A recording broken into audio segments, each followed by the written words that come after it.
Good afternoon.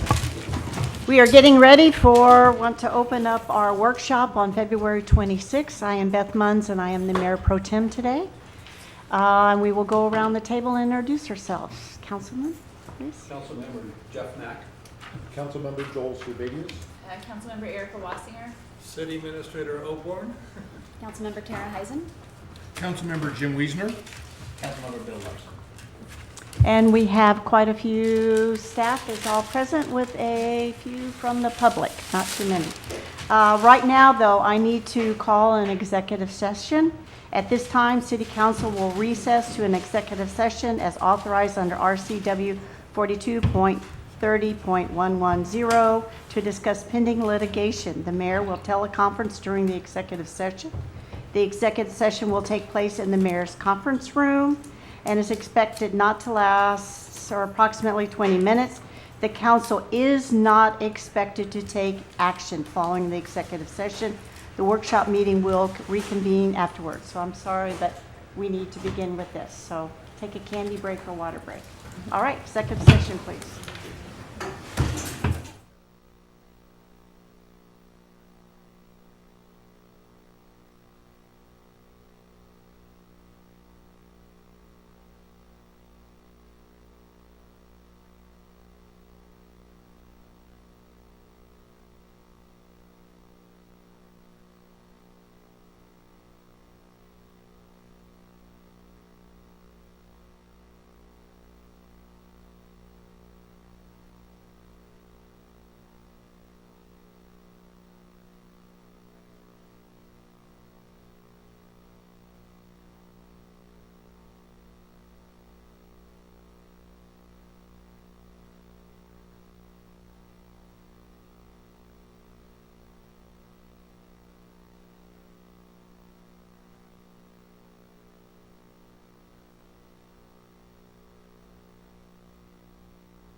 I'd like to begin our workshop again, second time. And first on, no decisions were taken or made at this time. During the executive session, next item on the workshop is the Mariners Haven Boatyard update. Go ahead. Hi, everybody. I'm Mayor Pro Tem, council members. We thought it'd be appropriate at this time just to give you a quick update what's happening with the Mariners Haven boatyard purchase that we've been working on for several months. It's been a while since we talked to you about this, and just thought it'd be great to bring you up to speed. So where we're at that, just as a reminder, we received a $400,000 Commerce grant as part of that purchase, and we're actually reapplying now for an Island County Rural Community Economic Development Grant in the amount of $630,000. Behind the scenes, we're also doing a lot of due diligence. We're working on the appraisal. We're looking at environmental specialists to do a site assessment. And we're looking at business planners as well to help us develop a genuine, good business plan. We're happy to say that we're moving along pretty good with this. It's likely that some of this stuff may come up in upcoming meeting agendas as we hire consultants and stuff to move through this. So we just didn't want to surprise you with that. We're also working with the Commerce Department to make sure that all their rules and guidelines are clearly defined and followed for us as well. So it's just a simple update, and I'd be happy to answer any questions you might have. Councilman Servais. Approximate timelines for all of this? We don't have a solid timeline. I would say we're still several months out. Okay. If I could add something to that. Councilman Servais, we are a little, it's taken longer with Commerce than what we've anticipated. There were some time delays on their side of things, and then we did get some draft language from them for the contract that we had some questions about, so we sent back some additional questions to them, and we've asked for some clarification. We hope that process can be wrapped up in the next few weeks, but I wouldn't count on it, so it's taking longer than what we had wanted to. Councilman Larson, Thank you, please. Mayor Pro Tem. How you doing, Chris? Quick question I had was on the consultant services of $72,000. It says if the city purchases the boatyard, then the city will be reimbursed from the Commerce grant funds. If not, the marina will have to pay the costs associated with each consultant. That's right. What kind of strain is that going to put on the budget should this not go through? That's $72,000 in consultants coming out of the marina budget. Right. As we're moving through this consultant process, this due diligence, we're taking it a step at a time. So if the appraisal passes, then we would move to the next step and the next step and the next step. We're not doing this all at once because we do realize that could be a hit to the marina budget, spending that much money. So we wouldn't spend the money until we're sure that the previous step has taken place. The marina is in a viable position where it may be able to afford that at this point, but it's not something that we want to do, definitely. Yeah, we fronted the 6,000, but we would really like to get the Commerce to give us a commitment for the 46 and the 20 before we move ahead in those areas, and that's where we're kind of a little frustrated that Steve was talking about that they're not giving us the commitment we need to move forward. We were okay with the 6,000, kind of doing that without the grant. It has a retro in it, provision in it that we don't have. Some grants you can't spend before it. This one allows us to do it, but we would really like some commitment, so we have to minimize the impact to the marina fund. We're not going to commit we're not going to spend $40,000 on environmental studies unless we have the contract. Because while we could technically afford that, maybe, that's not going to be a good use of the marina's funding. Thank you. I think we'll stay here. Yeah. Any other questions or comments Stay here a minute. for Mr. Sublett? Thank you. All righty, next item, please. Finance, utilities.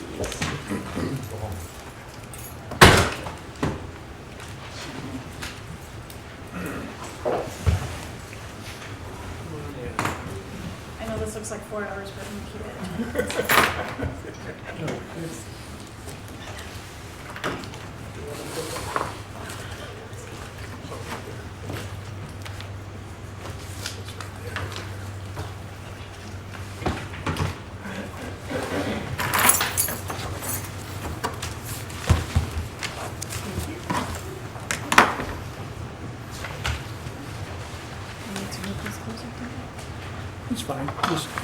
Is the on button, push the other, oh, it's red. Is it highlighted? Unique statement. I got it. I'm taking the bottom one out.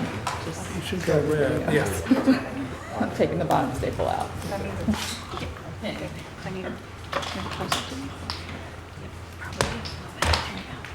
We clearly didn't know about your staple pet peeve.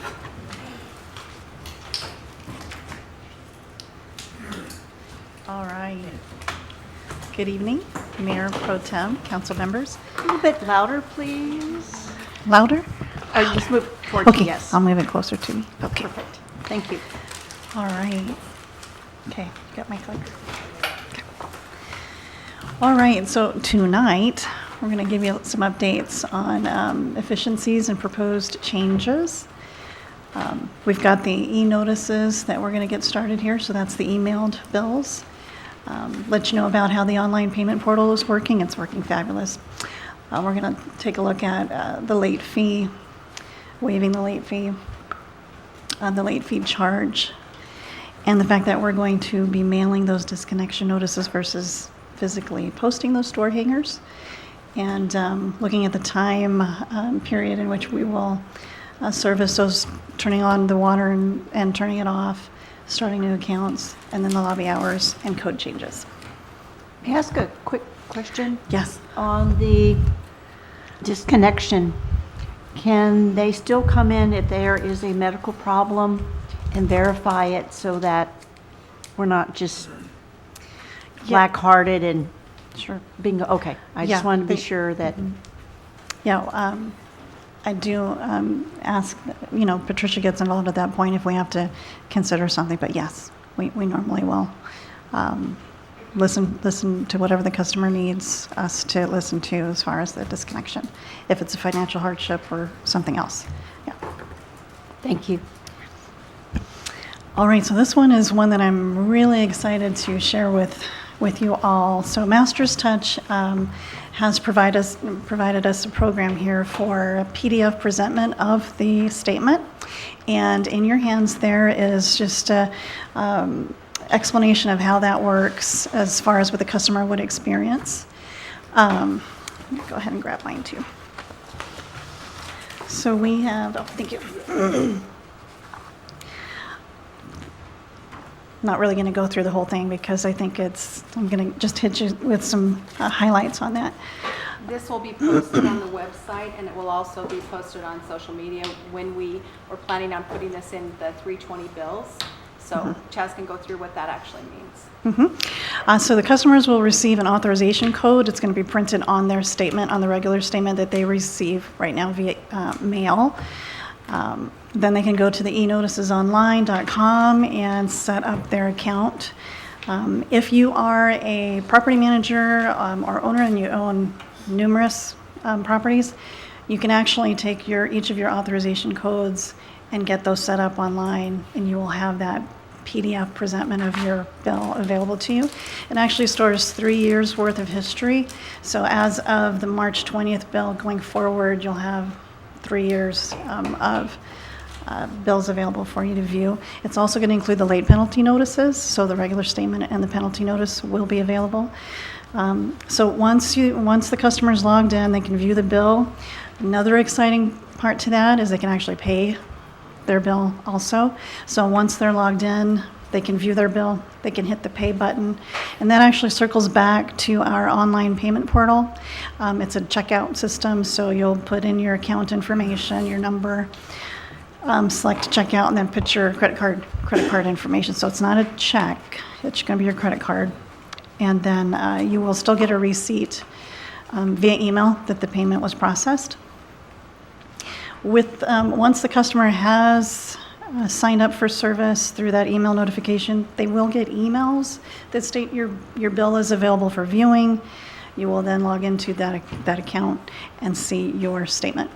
So for those that are military and they're away and they can't necessarily get a hold of us during the normal business hours to get that bill amount, it will be available to them 24 hours a day. But they do have to sign up. So when we send out the bill, we're going to be notifying customers with a flyer explaining it. We'll be putting it on the Facebook and well as our website. Yes, and to give you an idea of the cost savings with online registration, we're going to suppress printing for those that sign up for the online, but it's 60 cents for a mailing versus 12 cents when they select to be online. So there's a cost savings there, which is great. And that's approximately 8,000 bills that we mail out for the regular statement and about 1,000 on the penalty notice. So we'll see a cost savings there, about 15%. We're told by Masters Touch 15% usually register. I'm thinking it will be a lot higher than that for the people that want to participate. And Island County right now at this point is participating for their tax payments. That's who they use. So how can you pay the bill? We did go over this too in the last workshop, but we wanted to go ahead and review that. Setting up auto pay, I know Councilman Joel Servatius was pretty excited about that. We have a lot of customers, if they are having troubles paying the bill online, we offer that right away. We send that to them via email as far as the enrollment form, or let them know that the auto pay enrollment form is available online as well. They can pay at the counter with us, the check in the drop box at the right side of the City Hall entrance, mail a check, call that payment in. There is no fee for us to take the payment over the phone. Or go online and use our payment portal. Again, they would need the account number, but with the e-notice, they'll have that available, which will be very, very, very efficient for the customer. All right, as far as the electronic payments, we were talking also at the last workshop about, can we get more e-payments from the customers? I am really happy to let you know that I've been contacting banks. Also, if we get payments mailed to us, I am contacting whoever it is, the servicer that is printed on the mailed check. I contact them and I ask them, is there a way for you to send this paper check via an e-payment? There's about 140 accounts now that we've gotten converted from the paper check to the e-payment, which is really nice. And then we're just going to keep progressing with getting that e-payment. I did want to let you know for the ones, there are some banks that do not have the capability, or some of those servicers that don't have the capability of having an e-payment. Because our portal now does not require a username or password, you go in, you have to provide your account number and make the payment. They actually use that avenue to make any payment to us, so we get that electronically now. So that's very helpful. All right, so waiving the fee, we did discuss that in the last workshop. Currently, we only provide the one late fee waived for the life of the account. We are looking at or recommending that we waive the fee every 6 years. And we'll take council comment at the end if that's not something you think is good, but that's our first stab at it, and that would be better than what's currently going on. Because there are some owners that own properties for 10, 12, 15 years, and they may have had something waived, years and years ago, and then they ask us again, and then we have to say no because the policy is to only allow one. But this will at least allow us to do it every 6 years. All right, this is our late fee and disconnection. Did we remove some of those? Oh, I thought we did, yeah. Okay, so we're actually only speaking on the disconnection fee tonight, and we want to get that raised. Currently, it is at $10, and it does not cover the cost that it takes for us to actually do the disconnection, which with Rich Tyhouse's help, thank you, Rich, that amount is about $16.31 to take care of the disconnect. So what we're hoping you'll agree to is if we raise that disconnection fee to $40, that's going to take care of the disconnection cost and then also the reconnection cost, because we are visiting that property twice, one to disconnect the utility and then the second time to reconnect it. So we're hoping at $40 that will help cover the cost. So we're looking to get that raised. And other cities. And other cities, So if there appears to be a consensus, then we'll just put it in the next Master revision for fee our schedule. master fee Yes. schedule update. yeah. And that does put us in line with a lot of other neighboring municipalities who charge anywhere between $20 and $75 to disconnect. So putting us at $40 should help cover our costs because they're not covering our costs right now at $10 And we're a leaving customer. the other part of the fees alone. Yeah. All right, so the late penalty notice, we are going to make a little changes to that, the template form. Currently, right now, we state, make the payment by this date, or the next morning we will disconnect. I'm having that late penalty template actually state the disconnection date so that it's clear. Also, that there is a hearing available if the customer thinks that there's an error or they want to contest the bill. It's clearly stated on the template. And then also, the final disconnection notice, we're going to be moving to mailing that versus the physical door hanger. That statement will also be on the late penalty notice. Again, the late penalty notice is mailed to both the owner and the tenant to the billing address provided, whereas the disconnection notice will actually be mailed to the current resident at the property, which keeps us in line with providing the notice at the property. So we're happy to say we won't have to physically send a Public Works employee out there to post the notice. All right, so we've got the disconnection notice, and this is the one where we're going to be looking at. It's about 300 to 500 notices that, our staff is posting. Actually, today was one of our door hanger days. I'm hoping will be our last one we do personally. As far as personal delivery, our next month we'll be able to mail these notices. The nice thing about mailing these notices, we have an ability to track the notice. So through Masters Touch, they provide us, it's called a USPS IMB tracking. It lets us know when UPS received that batch of mailings, which is called the first scan, and then the last scan is when it was out for delivery. It comes in really handy too when we have our regular statements or our late penalty statements. I have the very same tracking available, so when I have customers that state that they didn't receive it, I can track it down to actually when it was out for delivery for them and provide that to them. So as far as admin, we provide the very same reporting to Masters Touch. There's no extra cost to us or time. It's the very same report. We're just now sending that report instead of to Public Works to Masters Touch. We have a disconnection notice template that it's going to look similar to the door hanger notice template we already are in use. It's just going to be on a full 8x11 instead of a quarter sticker. And it's going to be bright red and yellow so that they can see that clearly. All right, utility account reads and turnoffs. In an effort to help with the overtime that takes place with Public Works, we are going to stop taking those requests. We at 4:30, and we talked about this in the last workshop. 4:30 is when we'll stop taking any requests to open and close accounts, do any kind of reads on the water meter at 4:30. And what we'll do is we'll contact local property management and title companies just to let them know we've got a change in that time period.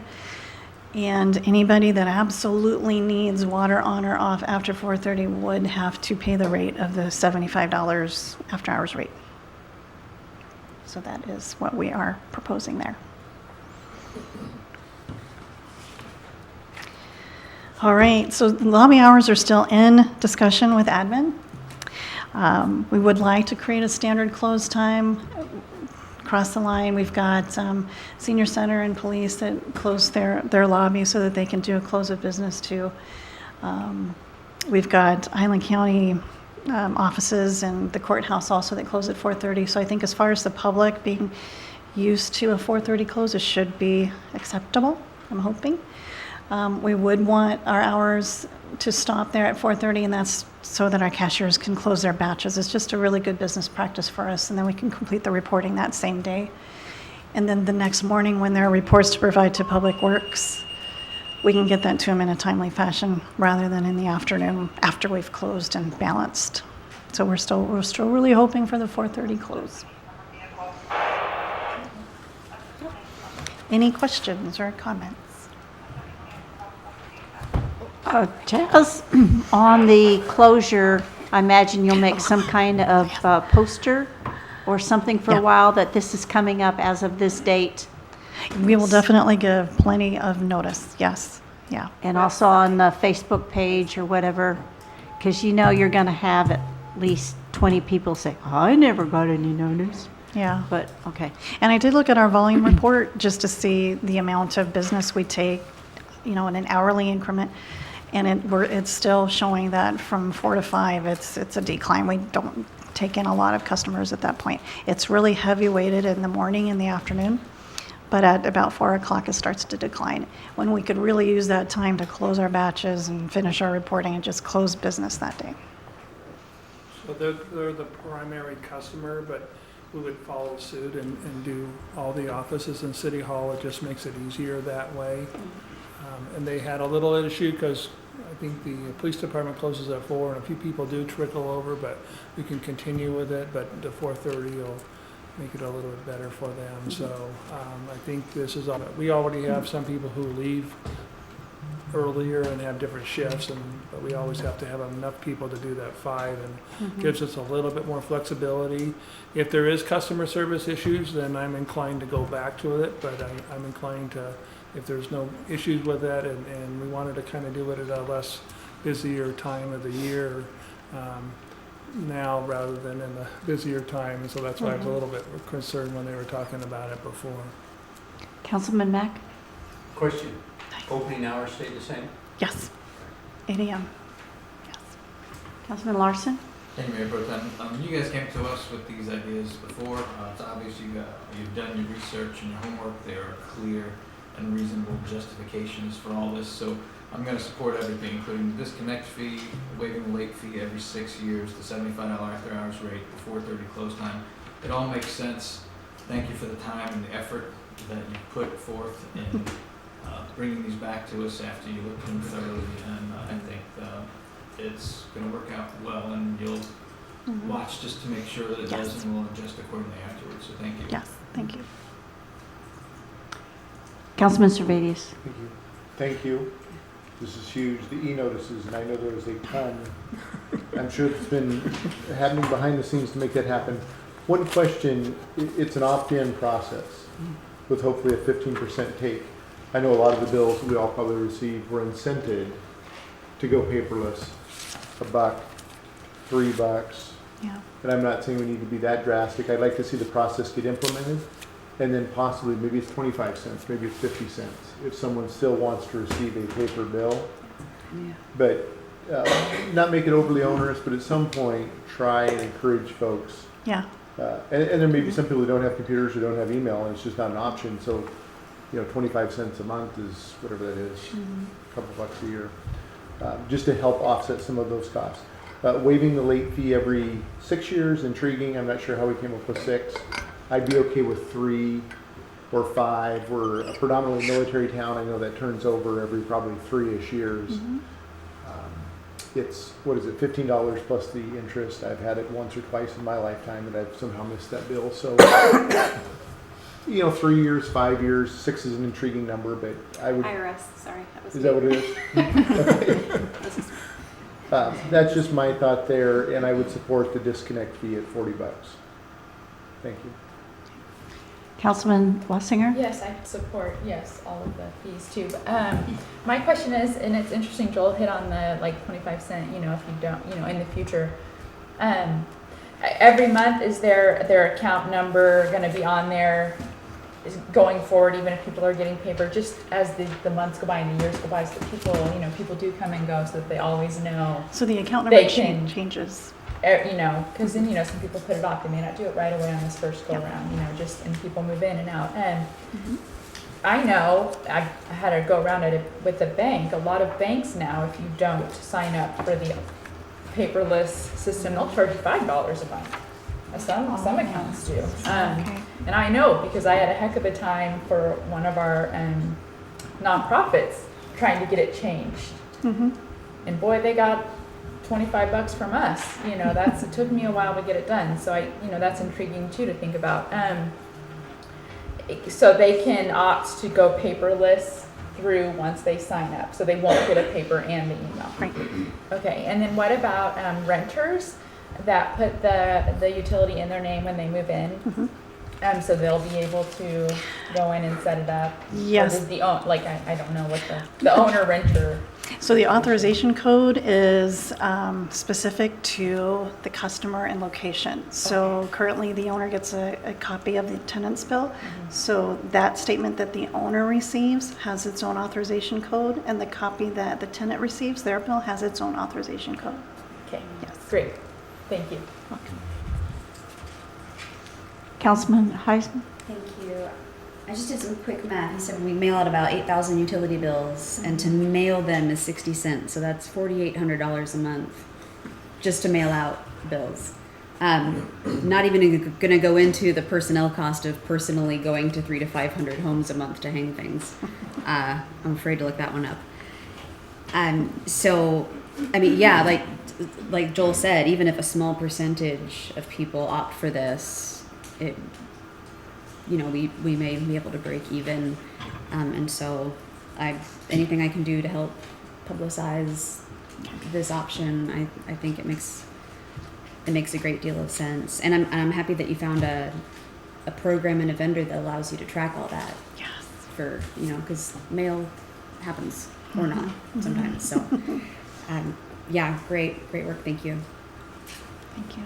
I will note that Anacortes does charge, I think it's $2. They, if you sign up for paperless, they give you a $2 credit. So we can look at that. Very generous. That's very generous. Is that how they frame it, marketing wise? They give you a $2 credit instead of charging you? I like that. They give them a $2 credit. Yeah, I certainly support what you come back with, Chaz, and I do think that it, you know, eventually, right, that's a migration that needs to take place. I think it's going to take a period of time, but I think now that we've started it, right, that's the start of it, and I do think that we need to provide some sort of incentive eventually. It saves trees, right, it saves postage, saves a lot of things, and you know, just keep up the work, working towards that, and obviously it'll make your life easier and save the city some money in the long run. Yeah. Good job. Thank you. Thank you very much. Appreciate it. Thank you. The fire department. Yes, sir. It is your time. Yikes. Good job. Mr. Mack ate all that candy. Here. I was like, take mine. I'm just I gonna eat have it. to leave to get my sugar checked. Don't need some more. I've got a couple. She wants to bring in glucose monitors. Those. Good evening, Mayor Pro Tem and council members. I'm going to tell you right now, I'm not here to ask you any money. I'm here to save you some money. I hope. Hold on to your wallet. And the checks So as you know, we're in the process of going for a FEMA grant for our SCBA's. And then we've done a regional program with the rest of the fire districts on the island.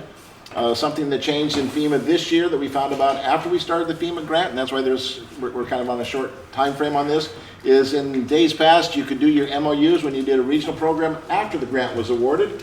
This year FEMA came back and says, when you go for your regional grant, we want your MOU with the grant. The grant closes on March 13th. So you are going to see this again on March 3rd at the council meeting.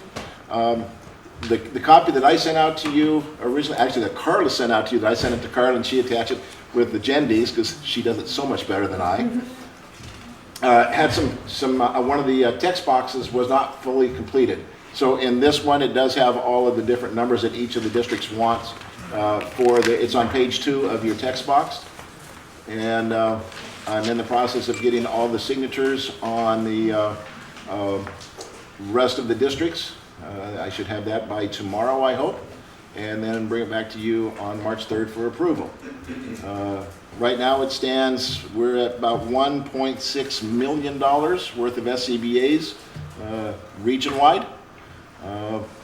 If it was just for us, we're talking about $258,000 with a 10% match. So I'm hoping that we can get this grant so we can only pay $28,000, $29,000 for our SCBA's, of which we've already put the money aside. I want to make sure you know that. We've been very diligent to put that money aside for when this day comes. Our life expectancy on our SCBA's is 15 years, and we are 3 NFPA cycles past our life expectancy. So we meet all the requirements, but it'd be interesting to see what FEMA comes back and says with the $1.7 million grant for SCBA's for the entire island. Any questions? Can you just explain, I know what it is because I got to wear one time, but can you explain what, just for anybody that's watching, or what a SCBA is and why it's so important and why it's so expensive?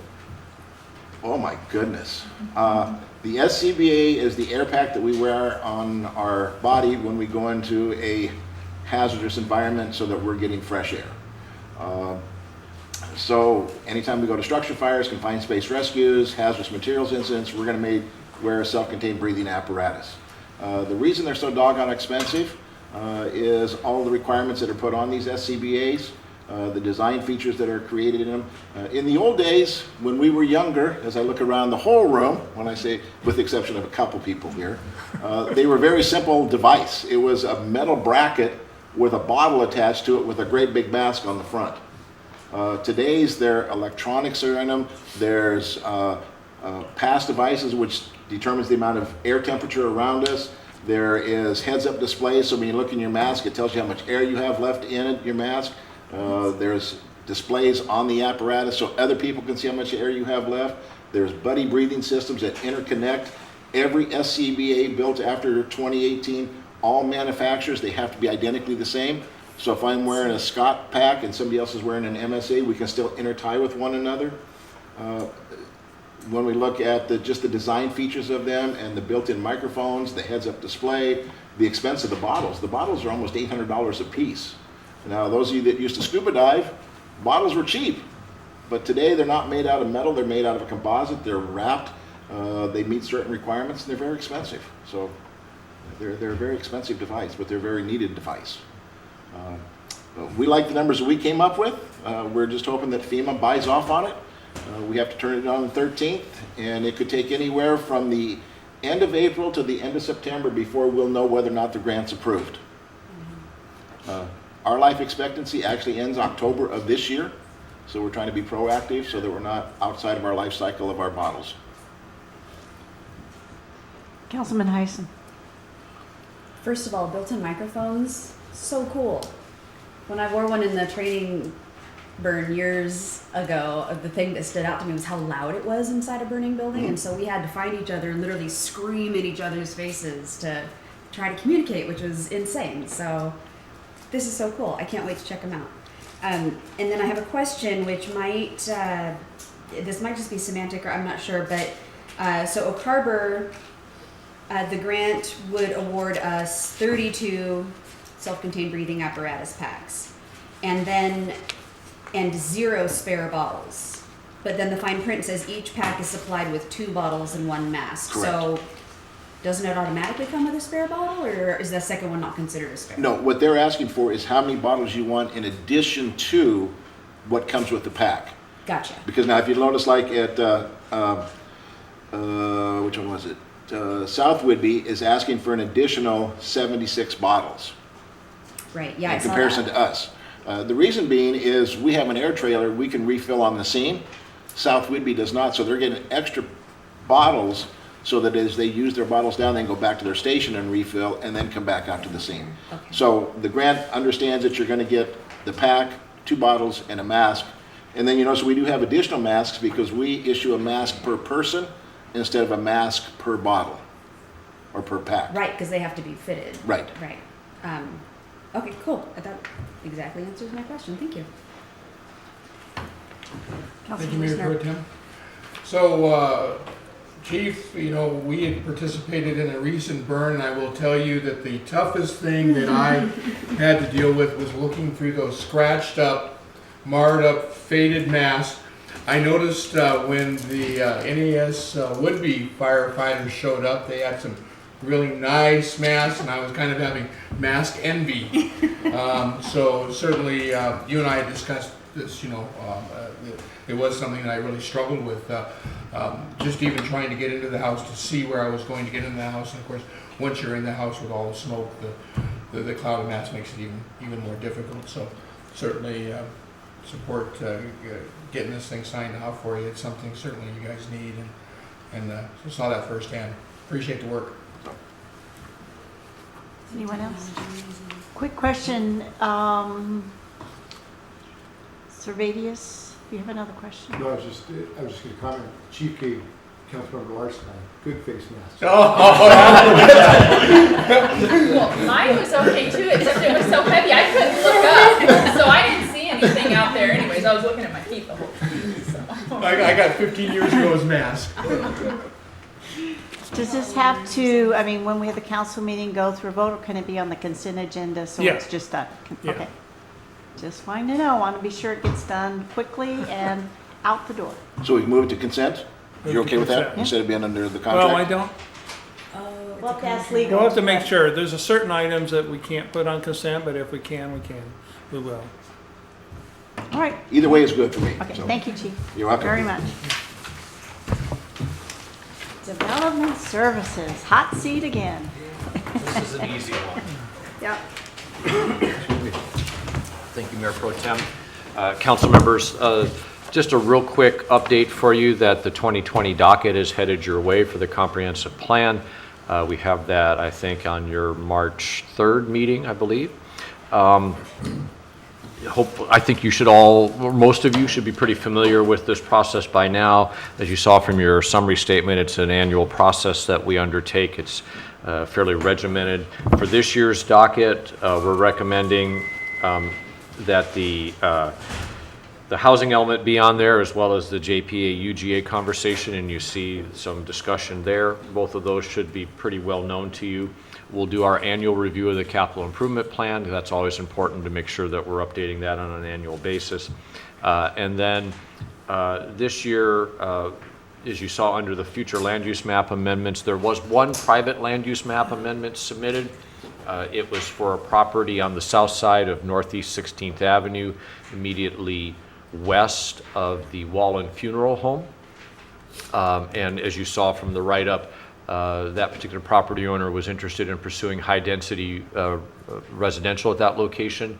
But in light of the C4 zoning code amendment that was submitted by that church several months ago that we talked about in one of your workshops, the applicant for the land use map amendment realized that that was probably not going to be met with much success, and so they're voluntarily withdrawing that application.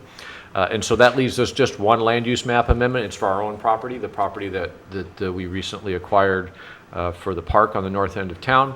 And that's currently designated planned business park, and you'll want to designate that as public facilities, because that's the designation and then the zoning that we have for parks in our community.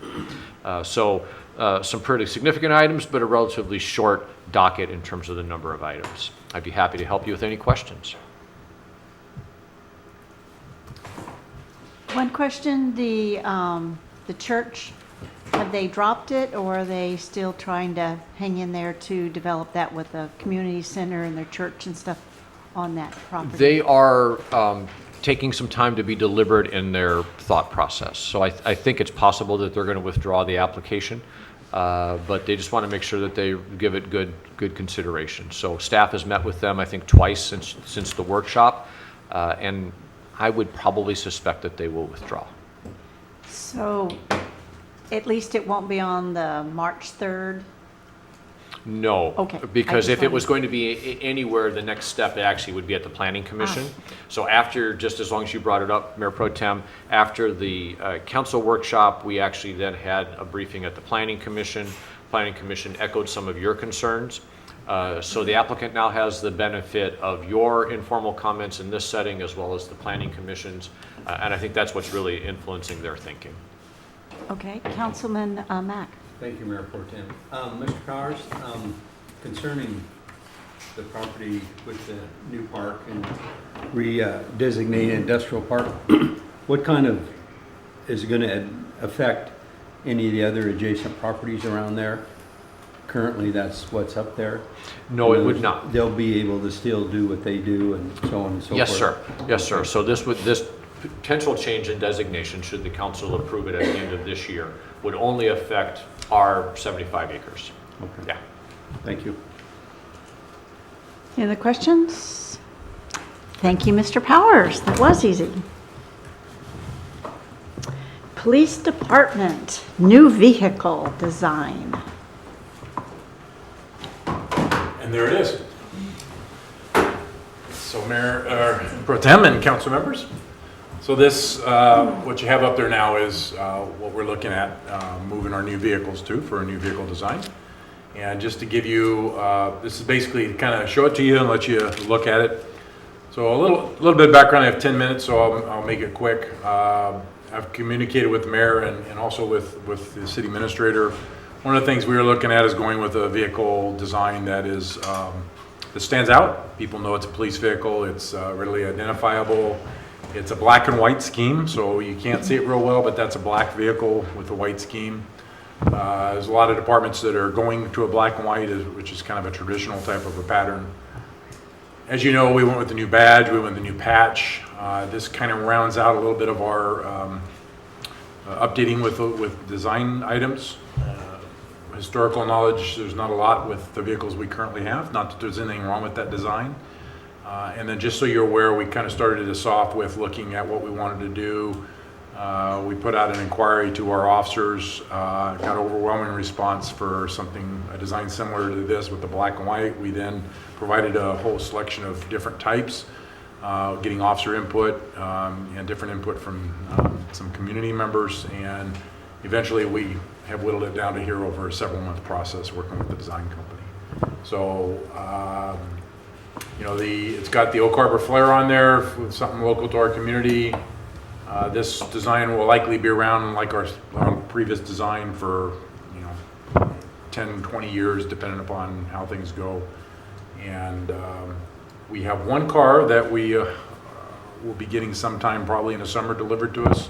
It'll be this scheme once we pull the trigger on that scheme. And pull the trigger is probably wrong terminology for a police department. Once we give the final okay on that design, and we're not due for other replacements till 2022, 2023, so we'll have one car that'll be different than the others. There's some thought behind that, including that once we get this actually up and live, if there's something that we think we should change on it, it will be an easy change because we only have one vehicle under this design. So you're aware the white and the blue and all that stuff on the doors is a wrap. So it's a vinyl wrap. So the car comes black. The company that does this, and this is how police cars are done for the most part nowadays, that's a vinyl wrap that they apply to it. I can tell you my previous department, when we moved from a car design to a black and white design, we did the wraps, and a lot of comments about how that would be, how would that be looked at in the public and all that stuff. We had overwhelming responses of people just loving the design. And they really like that black and white scheme. It really stands out. It's very visible. And so that's it. I'm open to any questions if you have any. I just wanted to present this to you before we move forward. Councilman Mack? Is this a Ford Explorer? It is. It's the same car that we currently have. Okay, newer model. Yeah, and if you're not aware, so the difference with this is it's a new model. We looked at going a white wrap on the top of the door jambs because some of the black and white schemes you see out there do it, that my previous department did. We couldn't do that with this because the door jamb on the upper part is now a rubber composite instead of a metal. So that's why we're just doing the door. We could have done the roof too, but there's a whole bunch of reasons why not. And also the new car that we've got, which I think we've run before council already, is also a hybrid design. So we spent a little bit more money to get the hybrid, which saves us fuel, gets us a better economy, and on idling, we'll be able to utilize some of that hybrid feature rather than gas. So we're excited about that, and that's new this year, was an option for us. So that's what this will be. Councilman Heisen? Thank you, Mayor Pro Tem. I just noticed a little plane. Very cool. Just so I understand, we're not going to update the whole fleet. We're going to, as we replace vehicles, they will have the new design. Is that? Correct. So we'll be running with two designs. You have to do it that way. We could have waited until we had a bigger fleet influx. Right now we have 8 vehicles. You'll be seeing something from me saying we need 9, but let's put that aside. So right now we have 8 vehicles, and we have one that's being replaced right now because it was damaged in a collision, so we have insurance money to replace that vehicle. The others aren't due until 2022, 2023 for a replacement cycle. We do a cycle with them based on several factors. This is a black and white scheme, our current vehicles are blue. Right. So even if we wanted to take it off and do a wrap, we wouldn't paint it, it's just too expensive. So we'll be running with 2 schemes. You know, obviously we'll probably have a piece in the paper, but we plan on also putting out a press release just so the citizens are very well aware of why we have 2 designs. And that also, again, as I say, once you get that car in front of you, you'll see it, and we can make small tweaks if we want to, which I don't anticipate we'll need, but it's just economically, it doesn't make sense to try to replace the whole fleet with that scheme right now. Yeah, that does make sense. And just a comment, something interesting that I didn't know until I joined council was I was kind of always under the impression that police cars were designed to kind of blend in and be sneaky, you know, to catch people doing things. When in fact you want to be visible so that people know that you're out there and they're aware that there's a police presence in case they need them. So I really like that it's definitely more visible than what we've currently got going on. So these are a patrol vehicle, and Right. with those you want them a high visibility. You Right. want to deter crime, you want to deter Right. traffic violations, you want to deter all that. You also want citizens who, you know, want to see that their police are out there. And then you also have, you know, if a citizen wants a police car, they can see that it's high visibility, they can go up to it. Now, to be sure, we still have vehicles that are not marked clearly as police vehicles. We've got a couple sneaky ones. To work in a more stealthy mode for whatever purposes we have, so. But on a basic patrol vehicle, we want a visibility on it. Councilman Wassinger? So, super important question. Are you going to rock, paper, scissors, or draw straws on who gets to drive your new You know, vehicle? we've had some discussions on that, and I haven't revealed that yet to the officers and our staff, so I won't reveal it to you at this point. It will not be a rock, paper, scissors process, though. Any other questions? I think there's bribes involved. Yeah. Candy. Yeah. I'm gonna take one. Looks good. Thanks, Chief, very much. Thank you. Appreciate it. Engineering. Step on up.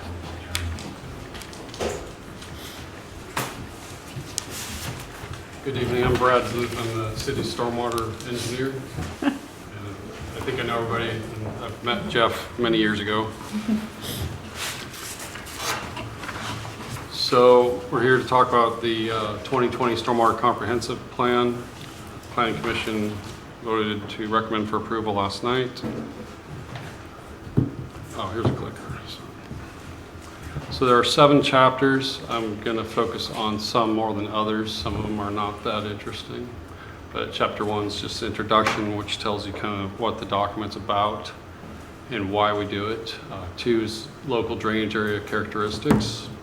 3 is the stormwater system analysis. That's really the modeling and examination of how our system works, computer modeling and calibration with what staff has seen over the years. Number 4 is water quality, so that's pollutant removal, and it's heavily into regulations from the Department of Ecology and other state, federal agencies. 5 is the operation maintenance. 6 is our capital improvement plan. We'll talk mostly about that. And 7 is the financial analysis, and Kathy will take over at that point. So chapter 1, the purpose and goals. It's a planning document that provides guidance to minimize adverse effects of the stormwater runoff on the ground and the surface water. So we want to prevent erosion, flooding, and keep our water clean and get water back into the aquifer. It helps ensure the city maintain compliance with government regulations such as the Clean Water Act and the city's MPDS Phase 2 permit. So there's heavy regulation on stormwater management. We've talked many times about the MPDS 2 permit, the LID mandate, etc. So the primary goal is to provide guidance to preserve and protect the water quality and hydraulic regime within the city's natural and man-made stormwater drainage system and the major receiving waters, which are Oak Harbor and Puget Sound. So before I go into chapter 2, any questions on chapter 1 summary? So chapter 2 is about the local drainage area characteristics. I have a list of things, I'll read them.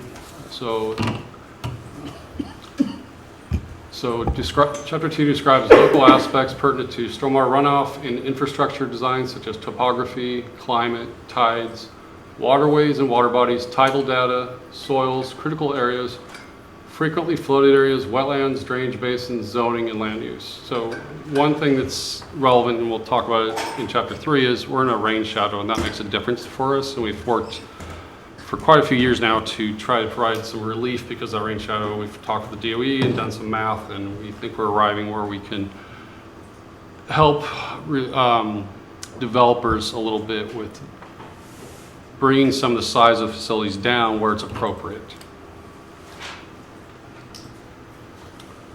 So chapter 3, the analysis, that is where we get into modeling. We look at the system. It's a high level model. When we do this model, our consultant takes the basins, does calculations based on runoff through pipes, and they find problems that may or may not exist. Then we have to sit down as staff and go, we never saw a problem there. Now recently we had enough water, we actually got to go out and see a lot of things. And so we learned some stuff the other day. This analysis includes a review of the previous stormwater comp plan, reports, and a lot of calibration, discussion, site visits. So 2 things that came up that are unique to us, or somewhat unique to us, is our Gary Oak habitat. So something that when somebody develops or redevelops land, they generally have to do detention ponds, and all of Western Washington is generally treated the same. And that is, when they model these ponds, they have to consider the pre-developed condition. It doesn't matter what's there on the site right now. They could be tearing down a building, a parking lot. When they do their model, they have to look at the site as if it's evergreen forest, which is a big sponge. Those trees intercept a lot of water, rainfall, and there's something called duff under it. It's a layer of organics that's sponge-like, and the soils are usually pretty absorbent in evergreen forest, so you don't get a lot of runoff. So if you're the engineer and you have to start with the condition that you have evergreen forest, regardless of what's there when you're actually starting. So that's called the pre-developed condition, or pre-existing, they use 2 terms. So when you start with that forest and you make a new multifamily development or commercial center, your pond is sized on the difference between that sponge that is, maybe this forest is a super sponge, now you have parking lots, runoffs. So you're looking for this difference in runoff here, and you're sizing these ponds. So the Department of Ecology allows prairie to be considered instead of forest where it's documented. So our archaeologist Gideon did a lot of research and created a map. So in certain areas, the developer will be able to start with prairie, which has, it's not quite that super sponge that the evergreen forest is. And so the ponds in certain areas will be allowed to be smaller, or detention pipes or detention vaults. The facilities will be allowed to be smaller. And this is because the Department of Ecology is basically trying to have development mimic the natural hydraulic regime that was here before European settlement. That's right in their book. They want to return it to pre-European settlement. So what was here? Evergreen forest, then modeled to that. Prairie, modeled to that. So we have gone through the process, and this will provide some relief and cost reduction, and they'll get some land backs, as they won't have to use so much. They'll still be protecting the environment in accordance with the DOE. So that's a positive, I think, for local development. The second item is there's something in the mandatory low impact development requirements about on smaller scale projects. They had prescribed trenches for roof runoff for single family home, and they had these huge long trenches that it's called an infiltration trench, and the water from the roof would absorb into the ground through this trench, but it took a lot of space, and they had all sizes for all of Western Washington the same for the same soils. So if you had the same house in Olympia, the same size house as here, and the same soil, you'd have the same size trench. Well, Olympia gets about 3 times the rainfall as this. So we did a whole bunch of math, and we're going to be able to shrink those sizes down to make this more viable to put these things in, because if they don't have to put those in, they put rain gardens in, and rain gardens are they're not real popular here. People tear them out. There's a lot of maintenance because you have a permanent pool in your front yard that has plants and you have to weed it. Whereas the infiltration trenches are under your lawn, out of sight, out of mind. People don't remove them. Any question? So here's part of the Garrett Berry map. Not all of it would fit on the slide. And there's what we're looking for to reduce the footprint of these trenches and make them more viable and affordable, and to get away from the rain gardens for single-family homes in general. That's an example of a single-family home trench? Yeah, that's actually reduced in size compared to, so in certain soils, they want 192 feet of trench for 1,000 square feet of roof. So what is the diameter of that? That's generally, so there's different models of those, but that's generally about 2 feet to 30 inches wide. And it's basically kind of like a half pipe. It's a plastic arch with the soil exposed underneath. So the roof would drain into that. As it'd be buried, it'd be under your lawn, you'd never see it. Right. Your clean roof water would go in there and then percolate in. So you wouldn't have a rain garden to maintain and rain garden plants to replace if they died. And your lawn would be more usable, which as we shrink lots, that's important. Right. To someone building a home, what's that extra cost? Just approximately. So it's been a few years since I've bought any, but they were about $20 a piece and they snap together like Legos. One person can carry them, and it's a lot easier to put that on the ground than the traditional method they wanted us to use. Is you put generally a 4-inch perf pipe, polyvinyl chloride perf pipe, surrounded by drain rock. So you're wheelbarrowing a lot of drain rock to the backyard. So I think this might be cheaper. You're not going to pay laborers to move a lot of rock, and you're not buying all the gravel, having the dump truck show up with it. So it's very cost competitive, and I've used these. I like them a lot better. I've installed them myself. Do you have a plan to developers or someone building a house that they have notice? I mean, when we've made some changes, sometimes we've invited the builders in and said, hey, I think Mr. Power said that there's a new policy that's come down and we're going to have to, and it's effective by this date.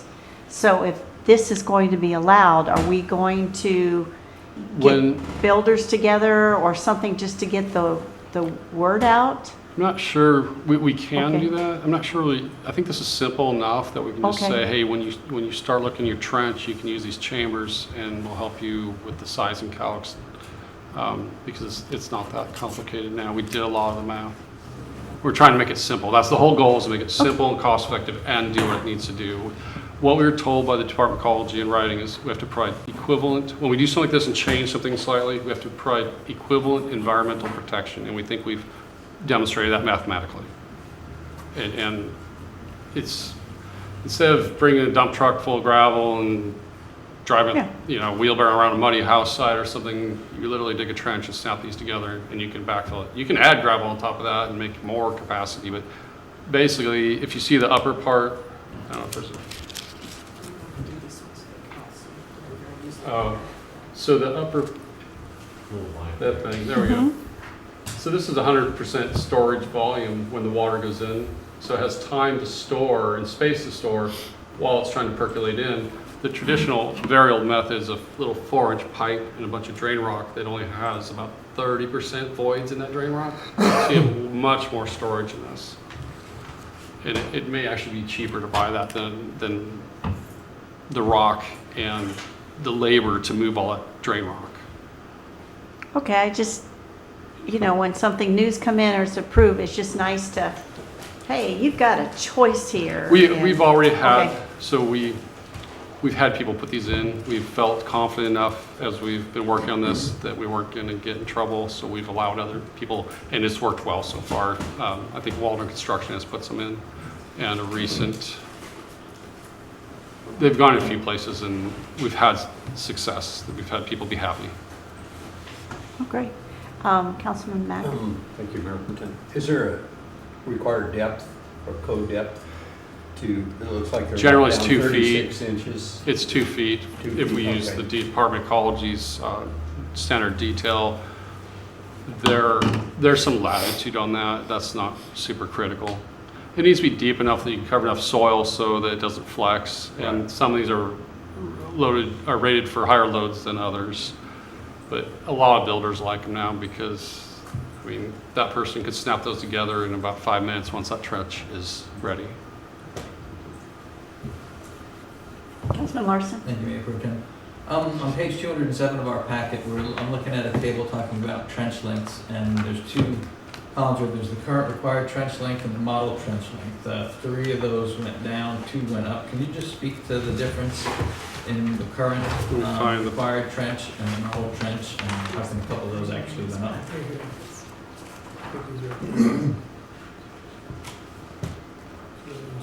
Oh, you don't.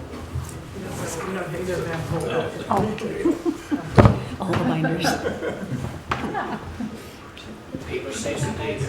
Yes. I know, Joel's cringing Okay, at the so trees. what we made 2 efforts at this. That's a less conservative effort, and that's based on using the Department of Ecology standard 4-inch perf pipe designed with gravel. If we go to the chambers, it gets smaller. So we could use that if a builder wants to say, hey, I want to use the older style of the 4-inch perforated pipe with drain rock around it. Okay. But if I was building, I'd say I want the chambers. It's going to be tighter, it's going to be cheaper, it's going to be easier. So we have 2 mathematical analysis. One is kind of, what does our rain shadow do for just the traditional design? And then what does our rain shadow do with a slight change to this from the traditional design? It's Okay. under. Thank you. You're welcome. Hey, more questions before I move on? Okay. So chapter 4, so this is where we get into its regulation for water quality. So there's a lot of regulations out there. So the Clean Water Act is kind of the high level one at the national level. Section 303D of the Clean Water Act, that's impaired water bodies, and we have 2 here on the listing. They're not really for toxins, they're for bacteria. We have one outside in Oak Harbor Bay is partially listed for bacteria. And that could be from waterfowl, we don't know. And that was an older test, and I suspect if it's retested again, it may not show up. And then there's another one outside of the golf course for temperature and bacteria. That's what drains down towards Lake Swantown. There's the water quality criteria for marine water surface, which is a state WAC.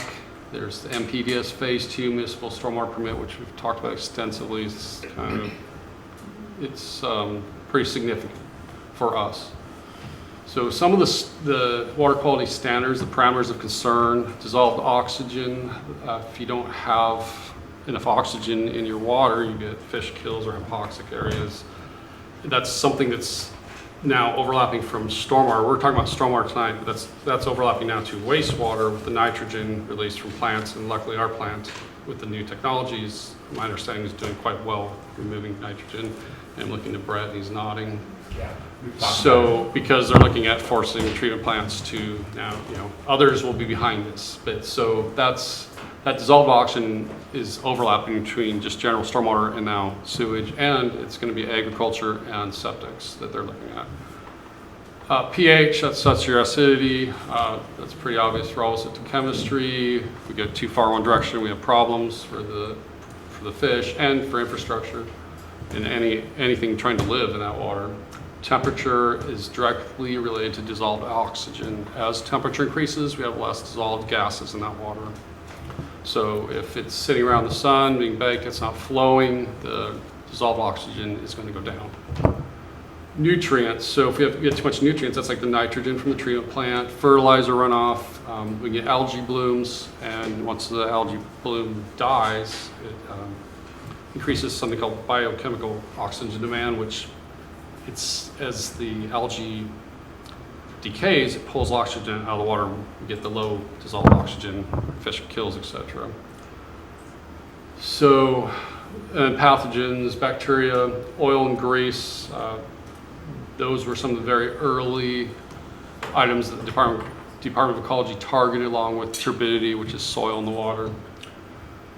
Total suspended solids, that's the turbidity, or dirt, basically. Heavy metals for obvious reasons, toxic organic compounds, organic material, if there's too much, can be a problem. So those are things that these regulations are saying, keep this out of your water when you develop, when you build, put in these stormwater best management practices in accordance with the manual, You have to inspect them, et cetera. And we have to annual report that we did all that. So there's something new to this stormwater comp plan. It came up starting around 2018, 2019. And the Department of Ecology used to look at protecting the Puget Sound by development and redevelopment. It said, well, as people build new or redevelop, they will implement these controls that will remove pollutants and will clean up the sound, protect it. Well, they've said now that's not enough, so they've told the permittees to, in this permit cycle, which is a 5-year cycle starting 2019 and ending in 2024, to identify, study, and get funding in order to do capital improvement project retrofits for basins. So not development related, not redevelopment. Go out and put it in like you're putting a new water line in. Just go out, find the basin that needs to be retrofitted, go through a process, and go build something in the next permit cycle. So the primary one that's been on our radar for 20 years is the Friend Marsh retrofit, and that's been basically looked at to be a constructed wetland, which is something that it's not the same as a native wetland, it's not mitigated wetland. It's a stormwater best management practice to treat the water, remove the pollutants, and store the water. So the idea that's been around for quite some time is to put one of these down in the Friend Marsh property, divert some of the flow from Highway 20, which then would help immensely with the flooding issue at Beeksma and Highway 20. So we could stop pumping there. It would also, if we did that and diverted it out to the marsh, it would help free up capacity from our two main 42-inch lines, which would help upstream capacity issues. So it's kind of a win-win-win. And so that's kind of one of our big targets, to do that. And that would put us in compliance with the retrofit, solve local flooding, and free up capacity, and treat the water that's now not being treated as it goes out to the Hart Bay. Other possible retrofits that we're honing in on would be, we have 5 acres off of Coochie Street in basically the marsh area north of 7th Avenue. And so what happens, that wetland marsh area is 60 plus acres or so. It's kind of a wetland mosaic. We don't have it fully delineated.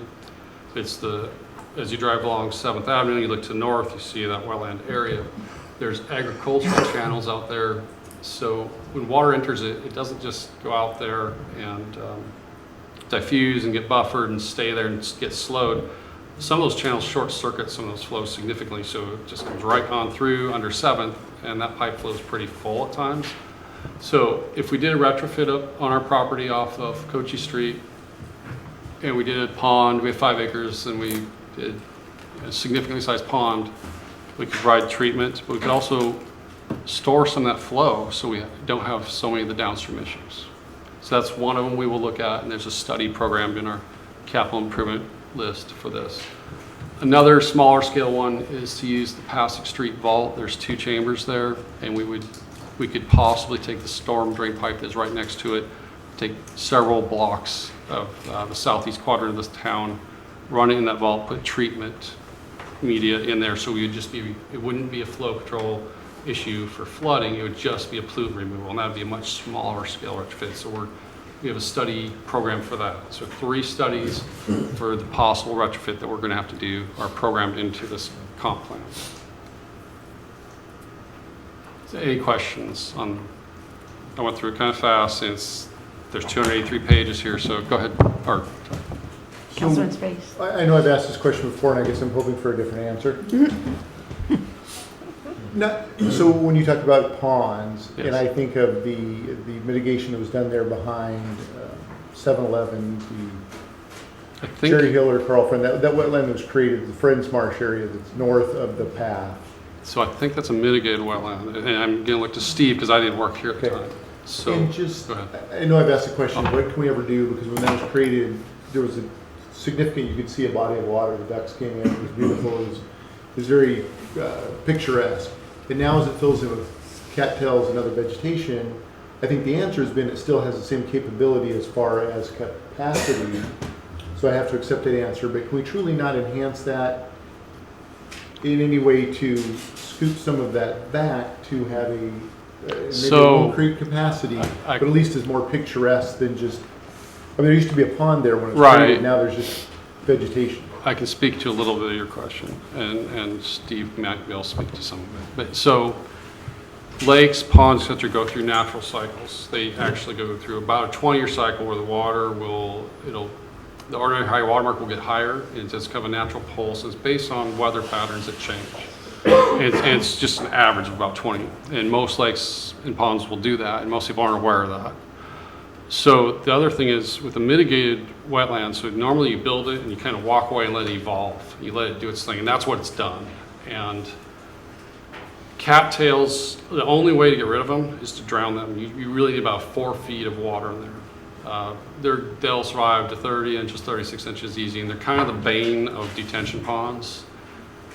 We don't really want them in ponds that much. They provide some habitat, but they also have that die-off, which then creates that potential for dissolved oxygen reduction because you have all that mass decaying in there. And that's a very common problem. The only real way to get rid of them is to dig it deeper and keep a deeper pool of water in there. The same thing happened with Hasty Lake. 15, 20 years ago, Hasty Lake had a big water body that you could see. It was prettier. Yep. Not so much anymore. And as far as regulatory, I think generally with mitigated wetlands, you don't do that. But Steve is more knowledgeable than I am. I think that's generally true. I think if we wanted to try to do some sort of, lack of a better word, reconstruction in there, you'd start by having a wetland biologist tell us if the functions and values have declined. That would then be sort of the scientific logic at why you go in and start removing plant material. Thanks. Ms. Rosen, but you did some maintenance in 2018 on part of that down there. It was just cleaning the ditch. Okay. It was not Okay. classified as a wetland. Right. Okay, I'm just trying to Yeah. make sure okay, thank you. Any other questions? Okay. Keep moving. So chapter 5, I don't want to spend a lot of time on unless you want to hear how many catch basins we clean, et cetera, which I didn't memorize. But chapter 5 is really, there's kind of 3 things. One is we have minimum maintenance levels the Department of Ecology sets for us that we must do. So we have kind of analysis on that in there. And then we have a bigger analysis of what we want to do and what we deem necessary. And then the middle bullet, that one is becoming a bigger and bigger deal. We have a staff member that's, I would say, is, I think, full-time with us now that we didn't used to have. She did other things, but now you won't see her driving the street sweeper because she has to go to all the private facilities and she has to inspect them and she has to write up reports and work with people to educate them. There's a lot of education. Say, you've got to do some maintenance here. Your stormwater pond that's privately owned or whatever it is, your stormwater facility needs to be maintained. And a lot of times there's a lot of educational effort, hours and hours, and maybe, we have some as-built. We don't know what happened to your neighborhood as-built that your HOA had, but here we'll help you understand them. So one of the things we've done independent of this document for quite a while now is we've required significant operation and maintenance manuals for new developments so that their staff or their HOA can understand what they're up against in maintaining this. But with the new permit, it's not just inspection of existing facilities, but that person is going to have to go to businesses.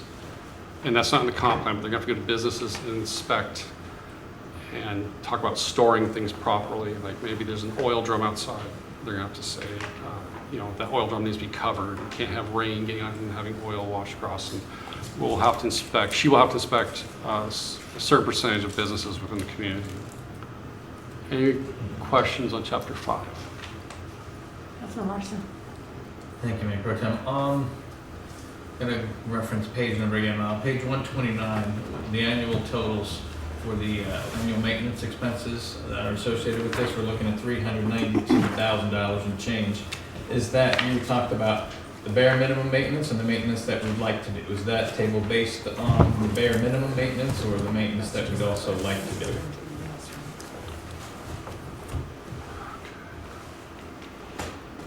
I'm sorry, which table was it? It's table 5, TAC 2. And, okay,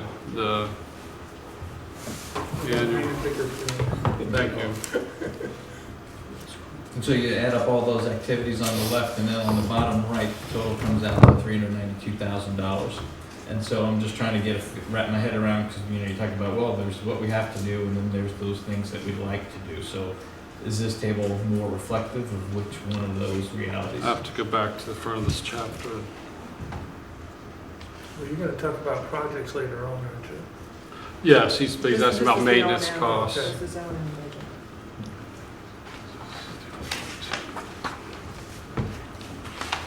Sorry, I thought you'd ask more about capital improvement tonight than that. We haven't got there yet.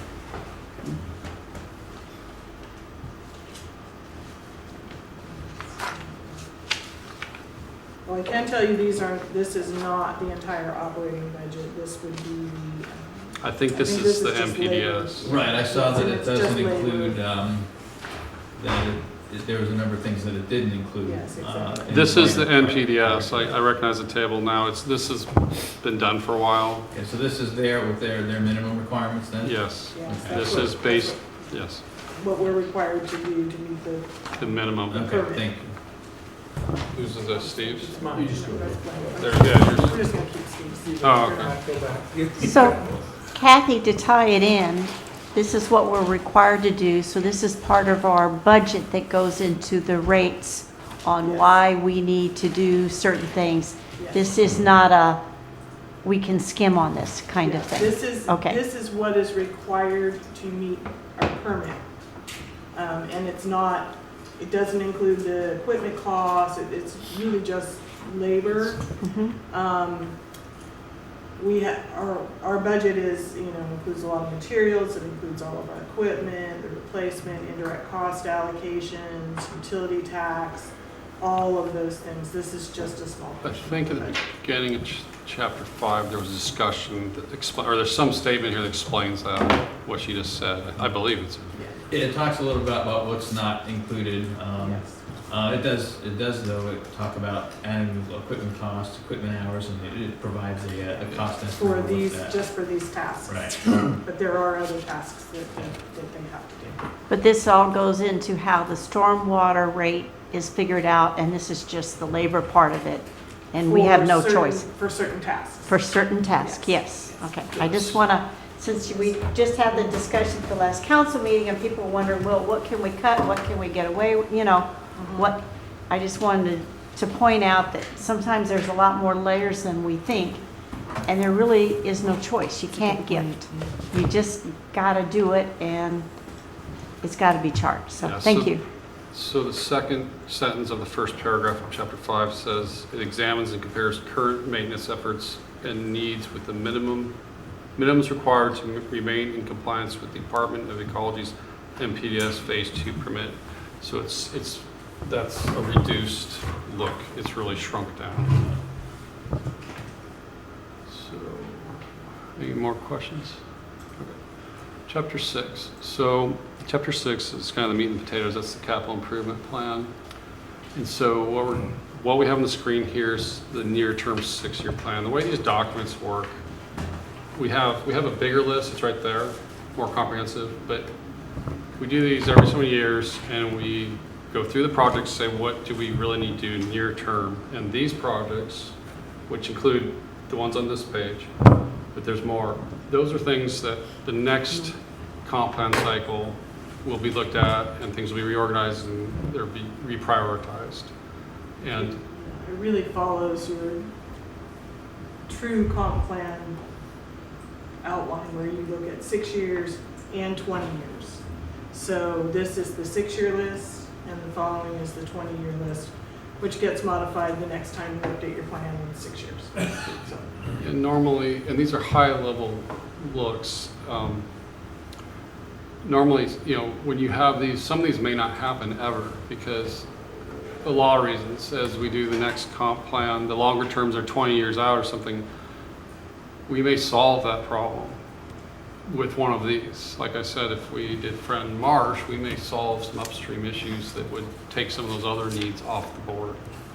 So the near term that we have in the capital improvement list, the names of these projects I put more descriptive on this PowerPoint than were actually in this comp plan, because I'm not sure they'd be obvious what they were. So the first one is pretty simple. Extend the outfall at City Beach.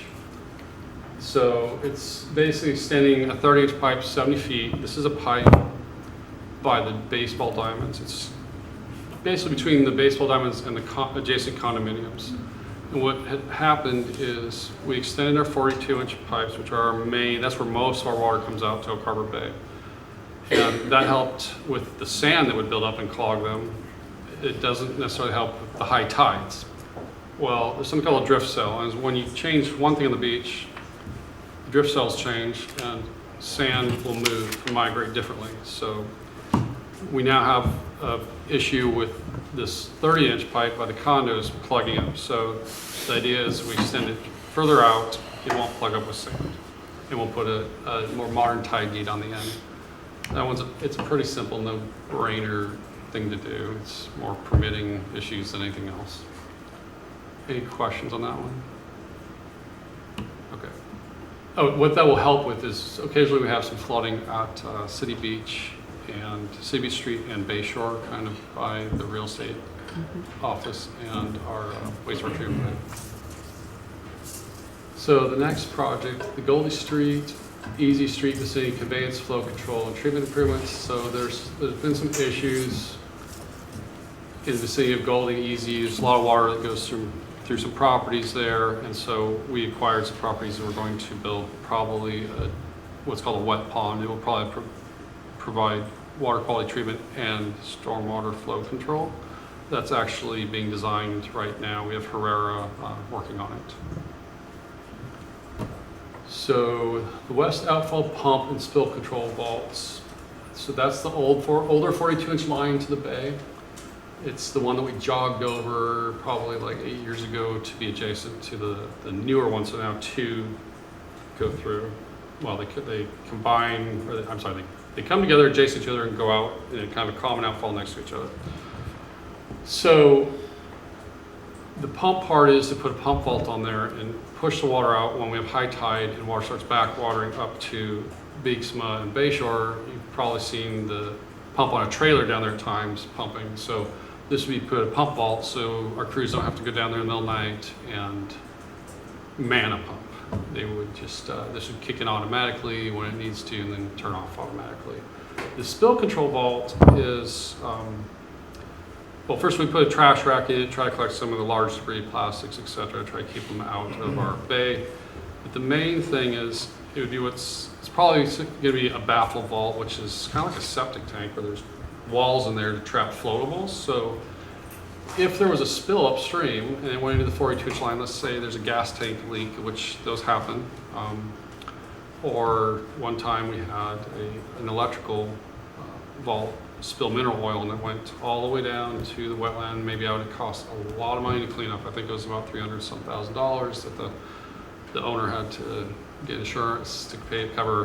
I'm not sure how they paid for it, but it was a lot of money. So the idea is it's a lot easier to get our back truck down there and clean out a spill control vault. It keeps it from going in the bay than have booms floating out there and people in boats sucking off the water. It's much cheaper. So the plan is to install one of those along with the pump vault.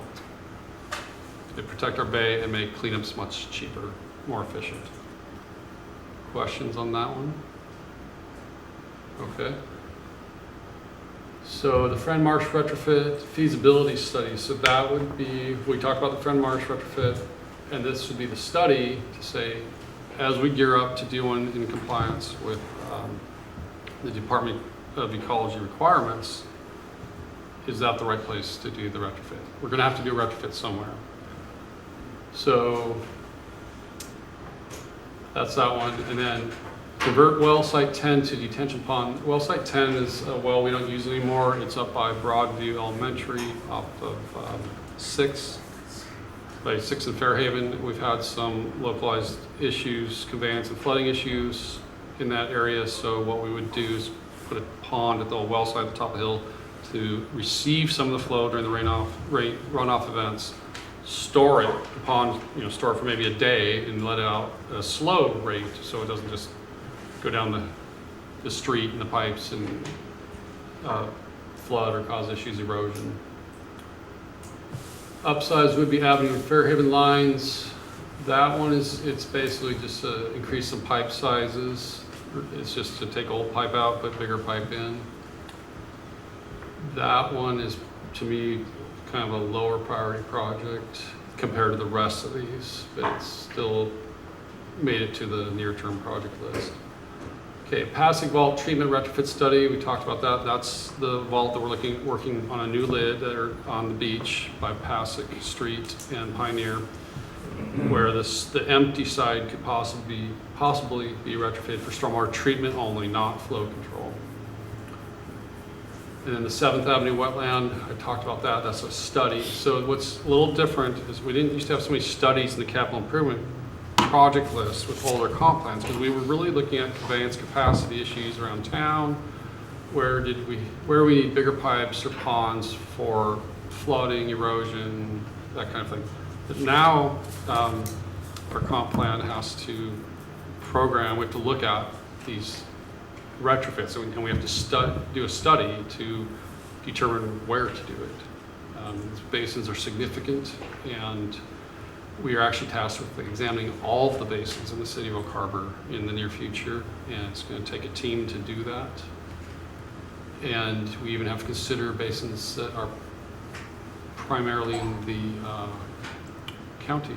So we have to look at, if the basin is, even if more of it's in the county, we have to look at that if it comes into the city. So that's what the asterisk is down here, is that the studies are they're based on the DOE required retrofit. Kathy, a question. So we've got a big, long list. When I was elected and started in '08, one of the 42-inch outfalls had been kicked down the road, and it had been on 18 years before it was longer. It was 20 years before we even got to it. So people were asking about the rates the other night, I noticed, and they were saying, well, what can we delay?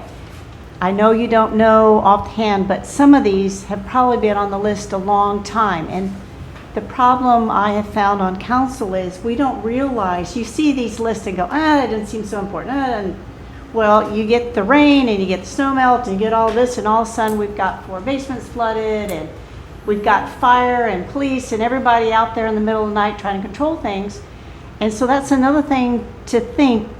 The rate, I just want you to think about the big picture. So on this, what are some of the years? Just toss out that some of those projects have been there for how many years? I mean, just the Friend Marsh project has been on our radar since the mid-90s.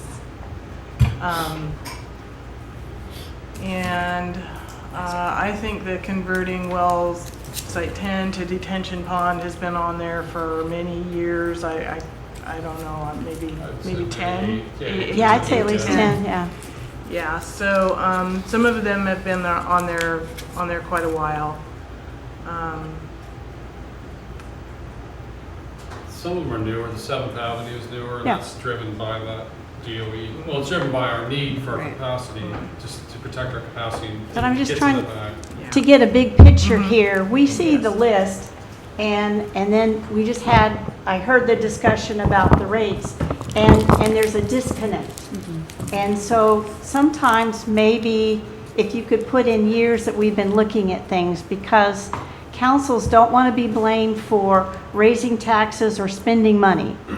When I got on the past councils, they were just in a mood, I don't want to spend any money because I don't want to get blamed for it. And sometimes you just have to bite the bullet and keep things going, because our infrastructure is not getting younger. And I just want to be sure that people are aware of timelines and how far this has been kicked down the road with anything, whether it be replacement of a vehicle or whatever. But right now, we're kind of in the rates, and this goes into it. And I just want people to think about and be aware that there's a point where you have to quit kicking the can down the road. So that's the end of my soapbox. The next chapter is about how we might pay for all of this. So, okay, and that's where that's think encouraging. And I would like to add something. So it's money, but it's also staff, and what a lot of lay people probably aren't aware of is how much regulation there is to do one of these projects. There's studies, there's SEPA, there's maybe wetlands, there's all kinds of engineering and maybe biologists involved. It's not as simple as just, hey, you just need a pipe to put in the ground. It's a lot of paperwork beforehand and permitting. And our city engineer just reminded me that the first 3 projects, First 2 and then Friend Marsh. the first 2 and Friend Marsh will be completed this year, the Friend Marsh study. So we have the money available to do those in this year's budget, so we're working on those. So Brad mentioned this full CIP list, that's the 20-year needs as identified under this analysis and this modeling. About 6 years from now, we're going to go through this again and the list will change. So Chapter 7 is the financial analysis. HDR, as you know, has performed the rate analysis. It was introduced to council at a workshop on January 22nd, and you looked at it at your last city council meeting. It includes the short-term capital list. So this is a slide that was shown at the council meeting about stormwater rates. If we move forward with the short-term list as identified, in 2020 we're looking at a 4% increase and 4% in 2021. 2022 another 4%, and then we had Sean look out the entire 20 years, and from 2023, and this includes all future projects plus some a small amount for unidentified future projects, we're looking at 2% annually if we were to go out the full 20 years. And I don't know if you remember this. This is where we are using up our reserves, and we're getting down to that 25% reserve balance that we want to maintain, and then we start to ramp up for future projects. What did I do there? Yeah, I pushed it. Yeah, okay. So you've seen this before as well. Right now, a single-family residence is paying $14.22. That 4% increase that has been proposed would take that up to $14.79 a month. So what is that? 57 cents a month increase between 19 and 20.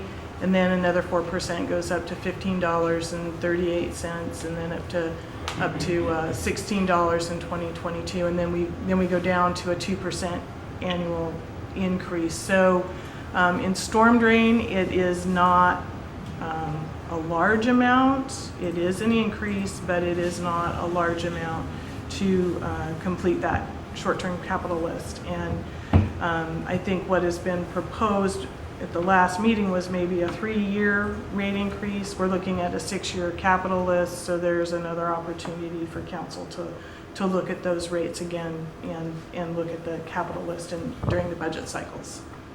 So are there any questions that I can answer or Patricia can answer on this right now? I know we've got upcoming conversations about capital projects and other things.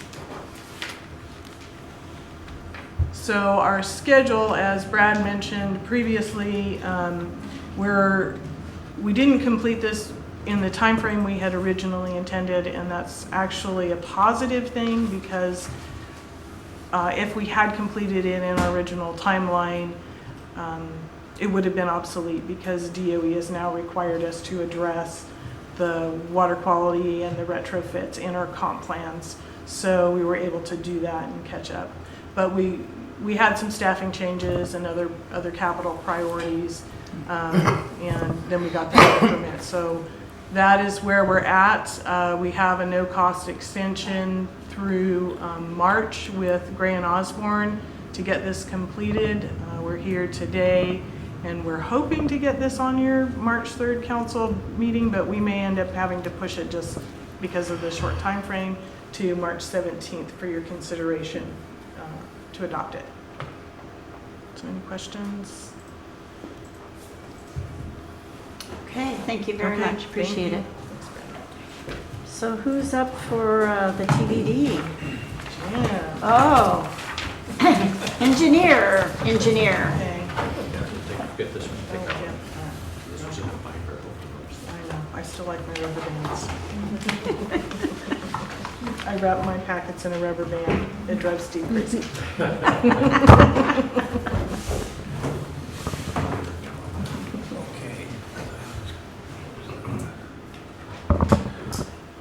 All right, so tonight we're going to discuss our 2020 Transportation Benefit District projects, and we're combining those with our 2020 Street Overlay project. So as you know, we were successful in adopting the TBD, which allows us a source of revenue to fix our local roads. And we're not going to start collecting our money till April, I believe, Patricia. And we'll start getting our first draws sometime. It usually takes 60 to 90 days. Right. So we're a little behind the 8 ball in getting the projects rolled out because of the delay of the funding. But we thought it was important that we get projects out for the public. This is the public's dollars, and they voted for it, and we want to make sure it's successful. So what we did was we contacted Island County Public Works and see if they were available to help us with the chip sealing. And then in my discussions, they also said, well, we help with the overlays as well, so which is a win-win for us. And so we contacted them, and they are very helpful with us, and they have provided a budget. But right this year, we're looking at chip sealing approximately 5.6 lane miles of local residential streets and overlaying 1 lane mile of local residential streets. We're also asking the county to provide services for what we're calling our 2020 Street Overlay Project, which is monies that have been budgeted. The difference between the Street Overlay Project and the TBD is residential local road only. Street Overlay Project is minor arterial collector streets. Those are what you call your functional classified roadways, where you can apply for federal funds and things of this nature to do them. We also support, we have public monies available in our budget to accomplish this too. So that 2020 Street Overlay Project includes preparing bids for the reconstruction of approximately 850 feet of Fort Nugent Road between Ridgeway Drive and Quince Street, with the remaining 1,700 feet of Fort Nugent between Quince and Swantown to be ground down and 3 inches of asphalt laid on top of that. And then we will also do some minor asphalt grinding and 3-inch asphalt overlay on 2,100 feet of Laurelland Drive between Southwest Tour Street and Southwest Heller Street. Yep. Yes. So if you would jump back, please. So that stretch there between Ridgeway and Fort Nugent, that's pretty rough. That's the bad section. Reconstruction, Reconstruction. rebuild, Yes. not just grind and. We're going to take the asphalt off, we're going to redo the gravel underneath of it, recompact it, and correct it, so, yes. And here's a map, and unfortunately, it's kind of small scale. It's just the pointer here, the green one. All right, so we'll start here in the red. These are the streets that we've identified to be chip sealed this year with the TBD funds. And you can see we're kind of lumping them together. When we put when the Street Saver program that we contracted for was built, and it went out and rated the sections of roadway, it would rate a section about 300 feet, right? So it may say this section of Street X needs to be chip sealed in 2021. This section needs to be next section needs to be chip sealed in 2022. These are 300-foot sections, mind you. Well, it doesn't make any sense. You're not going to get a contractor to come in and skip 300 feet sections, right? So we looked at it and said, this makes logical sense. We can combine all these on one particular street and knock this out. And I think we're going to continue this approach going forward, where we're going to look at zones in different quadrants each year to knock out. So some of these sections of streets weren't identified to be done until 2023, 2024, but they're going to be done this year. This blue line here, this is the residential street, and I can't see the name of it, I apologize. This will be. Outrigger. Outrigger, thank you, overlaid. This little squiggly cul-de-sac looking thing here, that's gonna be overlaid as well. Those are residential, those are funded through the TBD. This is a section of Laurelin, which will be done through the 2020 street overlay funds. That's a minor arterial. And then Fort Nugent is down in here. This is the section to be reconstructed, right here. And this is the section that's going to be ground and overlaid. Now, keep in mind, and we'll go to the next slide here. I think it's on this, in this slide.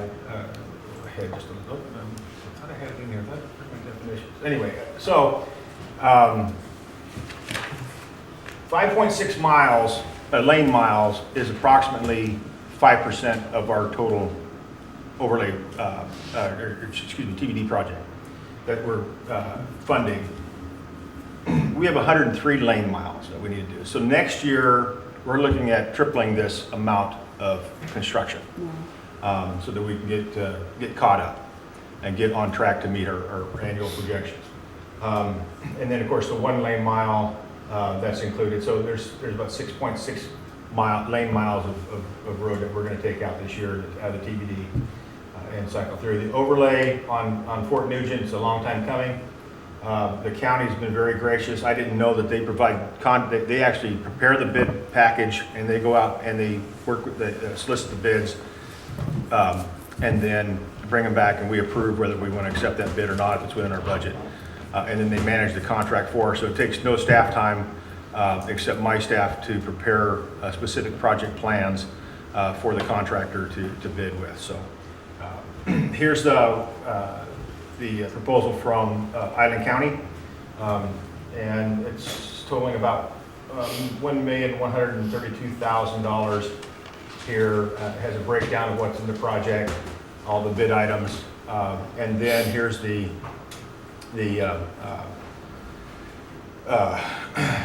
cost allocation. When I took those costs and I allocated them across the TBD and the street overlay, you can see the TBD number is about $415,000 of the total budget, and there's a small error on the other page from the county. They didn't calculate their contingency fee right. So this number, $1,224,000, is the correct number.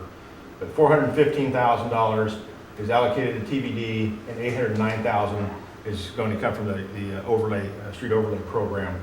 These numbers have a lot of fat in them, and I say fat. This number right here, HMA Fort Nugent. The county estimates that the cost of asphalt at about $165 a ton. And typically we're saying asphalt prices $110, $115 a ton. So even though they've got a contingency in here, they've got contingency in their bid numbers as well. These are just preliminary estimate numbers. So I expect these numbers to be substantially less than what we're seeing here. Any questions? Yes, sir. Substantially less, 10%, 20%? I would think probably closer to 10% less. Yeah. Yes. Councilman Heisen? How are we going to promote public awareness of this? Like, if I were to take the map of the roadway improvements on page 325 and, post that online and say, get ready, Oak Harbor, this is what we're doing in 2020, would that be an accurate statement? Would that be an okay thing to do? Absolutely. Okay. Absolutely. And we need to work on that as well. Right. A couple of trains of thought is, we have materials that we can make our own signs with. Sure. And start putting temporary signs up in those neighborhoods. If these are your dollars at work type thing. Obviously, there's got to be some pre-notification to go out on social media or website of these projects coming forward. And then at construction, we will put our electronic reader boards out as well, allow the public know what's going on. So. Yeah, because the obvious advantage of doing an entire neighborhood at a time, there's cost savings, but then there's also the inconvenience to the neighborhood because then you're going to be there for a lot longer. And so, yeah, we want to make sure that people are really aware of what's going on. So chip sealing is a relatively quick process. it takes quite a bit of pre-notification because you have to have cooperation from the neighborhood, and you have to get the vehicles off the street, right? So if somebody's parking their cars on the street, and they don't have room in their driveway, they're going to have to find someplace to relocate those. So the trucks will come in, the streets are cleaned prior, they're crack filled, their potholes are repaired prior to all this happening. The trucks come in, they spray the oil, and as soon as the oil is sprayed, they follow down with rock chip, and then they follow on top of that with a pneumatic roller, which is like an 8-tire roller. It's very heavy, pounds the rock into it. And then it can be immediately open to traffic within approximately 3 to 4 hours. Oh, wow. And then that's what you want. You want the public back on that because they will continue to pound that rock into the oil and get it to set. And then about 3 days later, they'll come back in and they'll sweep all the loose chips off of it. And so then it'll just be a gravel road. These are small chips, or 3/8 chips. They're not the old school county road 5/8, 3/4 inch chip roads. If we do have roads that do have traction problems in the wintertime, we can ask them to put the heavier chip down. It allows a little extra traction in winter driving. So, yeah. Thanks. Councilman Larson. Thank you, Mayor Pro Tem. This is really exciting. I'm kind of geeking out over here. This represents so much work and planning and coordination and preparation. Now it's coming to fruition, and it's very exciting.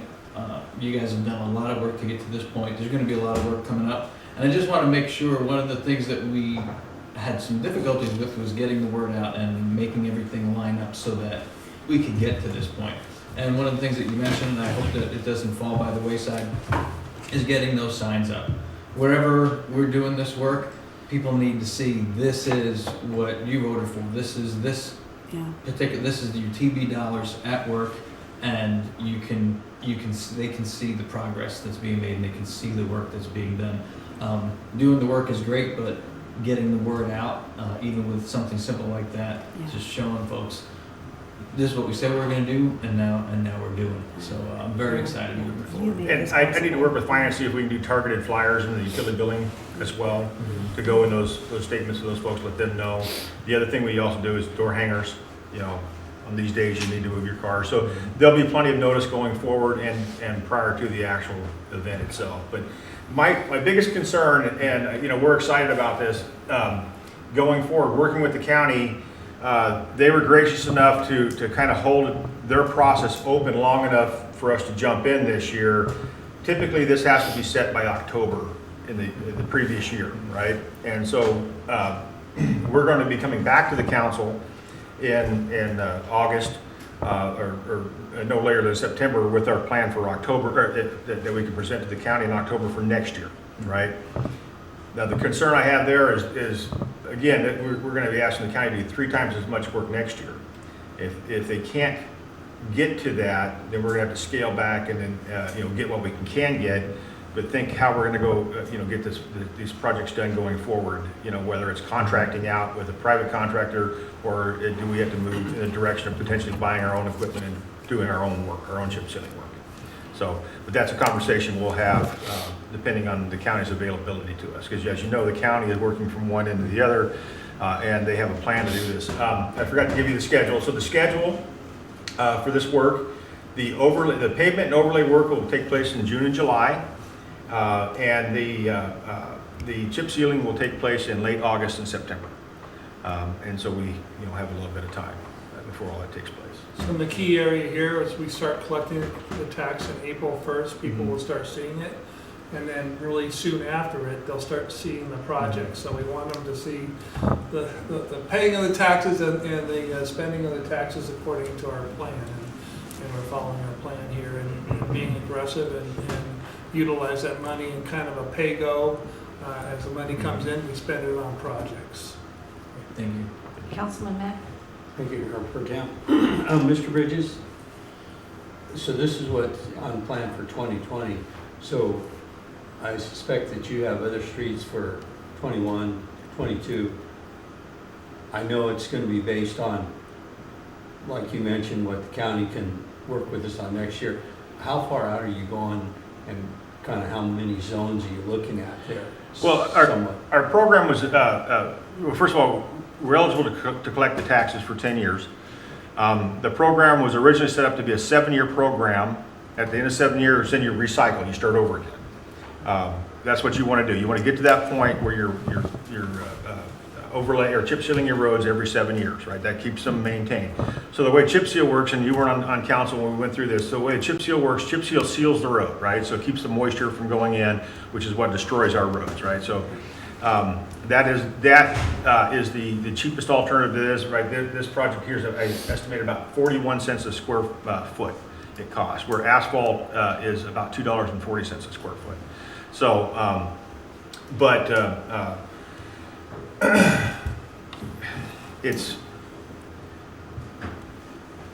it's important that we, kind of lost my train of thought here just a bit, but I think that answered your question. But we should be able to cover the majority. Oh, of the absolutely, problem absolutely. issues in that But timeframe. the roads, the street crews are already putting together future work.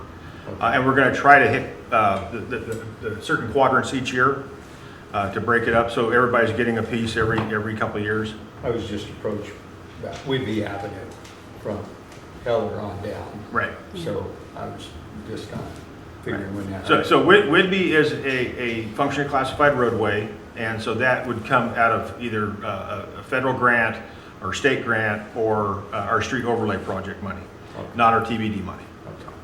Okay. Thank you. Councilman Servadius. Thank you for your work on this, and I concur almost exactly with everything Mr. Larson said. I never dreamed I'd be giddy about e-billing or chip seal, but this is kind of exciting. Just a question, because I communicated to a constituent, maybe I misunderstood you. We talked about Northeast up near Sumner. Is that not happening this year now? I don't believe so. Okay. No, just the zone you see this year. Okay. You kind of split up a year, it's 1/3 chunk, because we don't have all the money this year. No, I got that. I'm just Yeah. following up on a conversation I had. This was the location where our worst roads were at, so. Okay.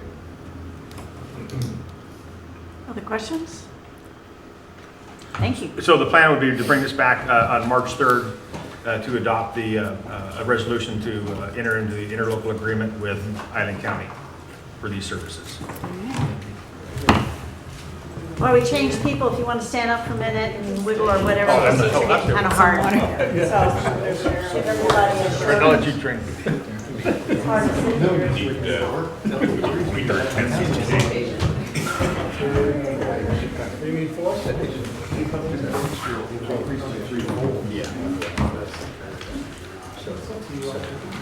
Let's go ahead. This way.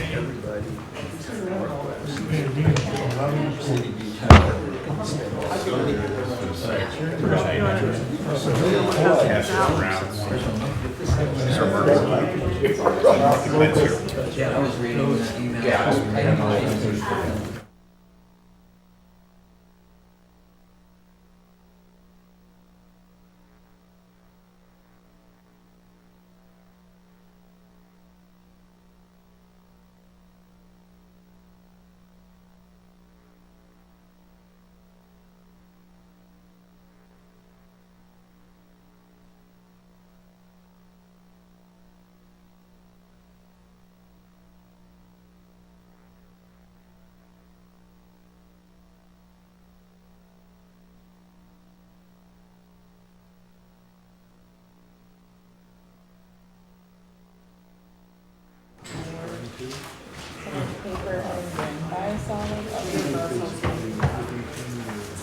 Yeah, you get one of each, yeah.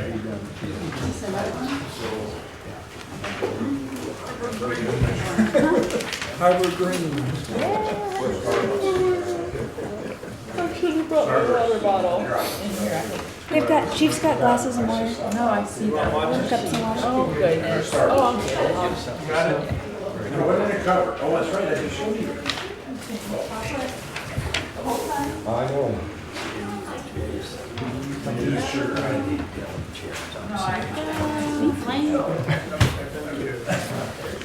You get sludge. Love sludge. He's got sludge. Now it's your turn to have sludge. Brett's challenge is to get us back on track. Time out. Get tired. No pressure. No pressure.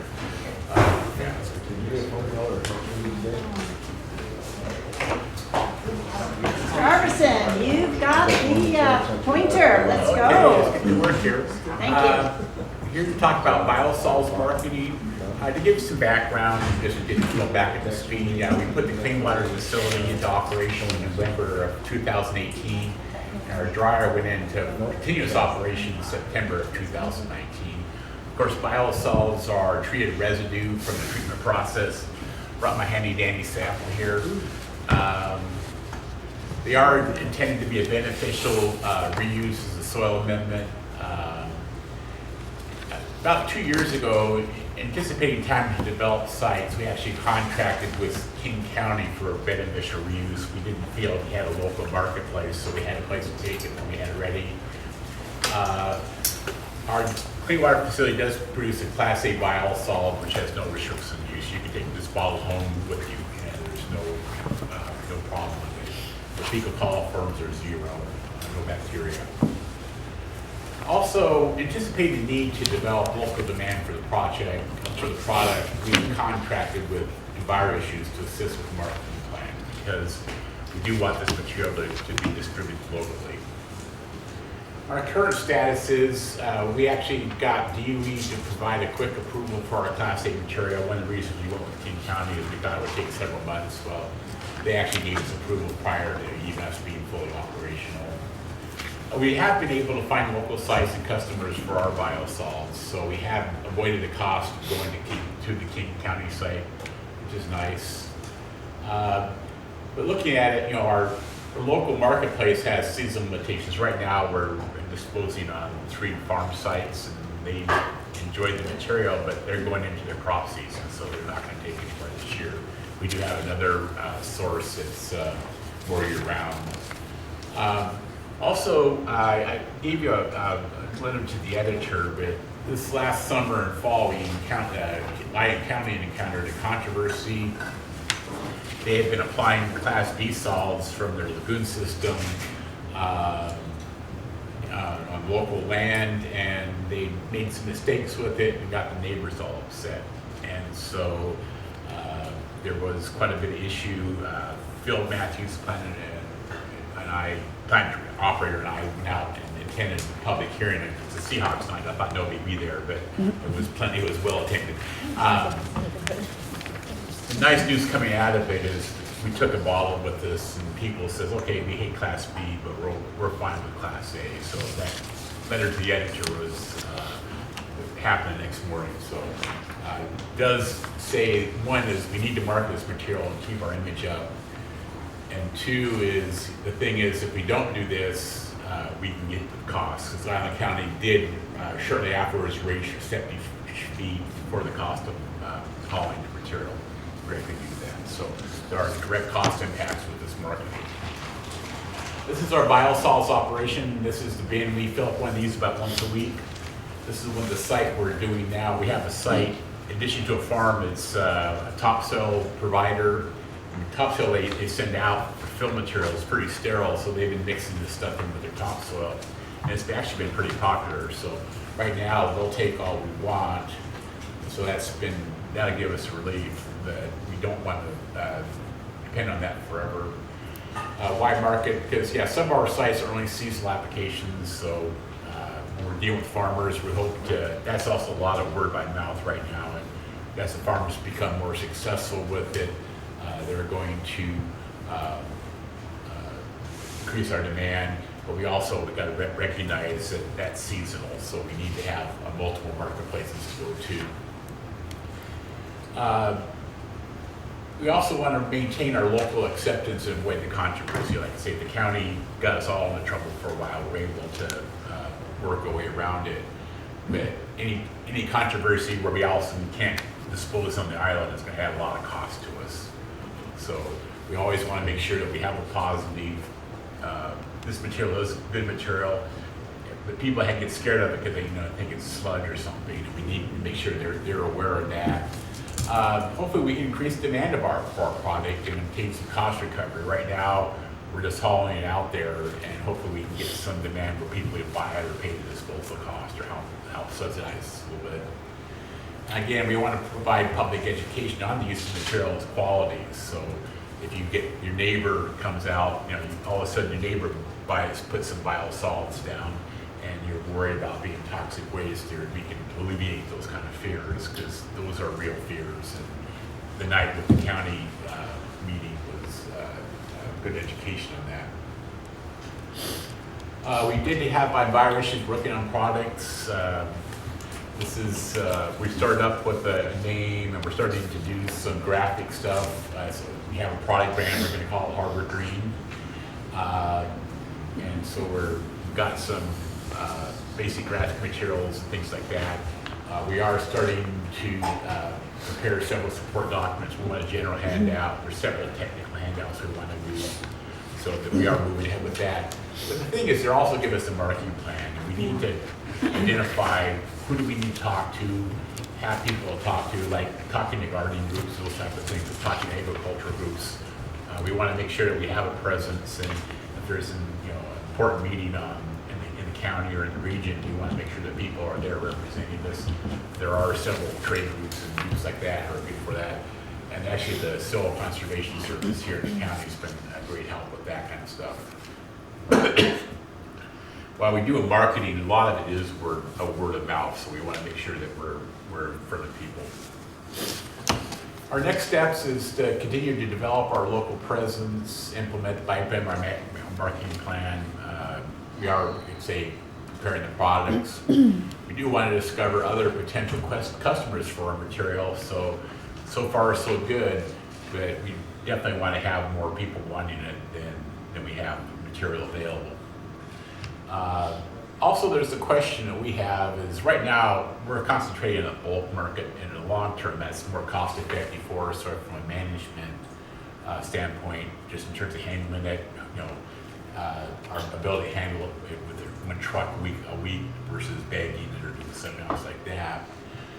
But we do need to think about, it's a policy question we're not going to answer tonight, but while bulk customers are our preference, do we want to make our material available as a community service? People are paying for it, so if they wanted to use it for their own gardening, for us it's a headache, but also it's something we may want to provide as a community service. I think that's a discussion for the future, but I do think as material becomes known, there's a lot of gardeners in the world, and this material is very good for them. So as we move forward, we need to probably think about that a little bit. Anyway, any questions? Well, thank you. I have a little garden. Yeah. At home. I'm not a gardener though. I'm not very good at it, but Neither do I. no, I don't have a green thumb. I mean, if there's a cost-effective, efficient way that gardeners, individuals, you're talking, not your large-scale customers. Yeah. I mean, it sounds interesting to me. If it really is helpful to make plants grow, I'm not an expert. I appreciate all of it, but I know it sounds weird and people think that, but I do think there could be a market, and I mean, gosh. Oh, I definitely make it think so. Large scale and bag that up and sell it by the bag. Yeah, this is a high fertilizer value. It's almost as good as a bag you buy it down at the grocery store that has organic compounds. Our concern about it is just throw it out, gets wet, it's organic, and so you need to handle it, or we get somebody a truckload, the truckload breaks out down by the road or something like that. So there's a lot of thought involved with that. But also the same token, the master gardeners groups and that type of thing, or we want to talk about marketing it through a retailer, finding somebody to be willing to market it straight for us, and that we get out of the middle. Have the garden club market test it for us. Councilman Svradius. Thank you. There's an interesting bullet point on this 3-page handout. We have the marketing plan. Harbor Green is doing what nature does with biological waste, only accelerated so we can reuse it now. And I think with an educational piece, where people realize what we've taken out of this, I think there is a market there. I don't know, when you say open it up to the public, would we let them come to Public Works and just pull up in a truck? That's where we have to think it through. Yeah, we have to think it through. Yeah. And, I guess I'm thinking maybe there could be certain weekends you know, certain Saturdays in the spring where we could have people come and we could have it loaded into the back of their truck or something. Kind of like the zoo do or something, you know, where there is a set time. We have an agreement right now with Mallards. No, they haven't had a lot of interest in this. It has work to do with they're a composting operation. I guess there are certain regulations being composting that we don't fit in with them. And that's why the topsoil guy has been pretty interesting because he doesn't have those regulations. He just wants to put it in there. And he's not marketing, just saying that it makes, you know, instead of taking out pretty sterile soil, I'm taking out something that actually grows something. I'm just curious, so they've got those big cement blocks that segregate whatever you're getting. If we could provide, if they would provide us with a bin where we dropped it for free, it's like, it's not even a loss leader for them. It gets people to come to them so they could get that for free, and hopefully while they're there, they might purchase something else at Mailers, but it gives them a reason to go there, and it gives us an outlet to get it there, and then the people can load it or pay $5 for them to take their loader and put it into their truck. I'm thinking more if we could have somebody, you know, and I'm not sure if they'd be interested or not, but have somebody that's interested in, yeah, we'll provide you with the material, you sell it, we get a kickback on what's going on or something like that. So those are the type of things we'd like to explore. But again, from a purely operational standpoint, bulk handling is a better way to go from a cost. But I guess we have to ask ourselves, do we want to provide that service? And can it get wet? I know we talked about having it under cover. You know, when it gets wet, it can start to stink. So that's part of the education is you just don't throw it in the ground and walk away. You have to mix it in. I actually took some home when I was growing some Gary Oaks in it. I could smell it for a couple of days after I started them. So again, we want to make sure that, you know, people use it. They need to understand. If you go down to the hardware store and buy a bag of compost, you open that bag of compost, it's pretty ripe, you know, and they have to expect the same thing out of this. But if it's properly used and properly mixed and properly handled, but our biggest scare is, you know, say somebody comes in and doesn't do that, and the neighbors get all upset and they come back and blame us. So we need to have mechanisms for that and think that through. Can you send that around? Councilman Wiesner. And by the way, you know, you laugh at me for bringing that with me, but that's our best marketing tools. When we went to the county thing where people were getting ready to lynch us, we passed that around. We were talking to people, so we actually walked out and they were talking to us. They weren't talking to the county, but It comes out of the dryer this dry? that's this morning. Yeah, it's like, I didn't think it was gonna be that hard.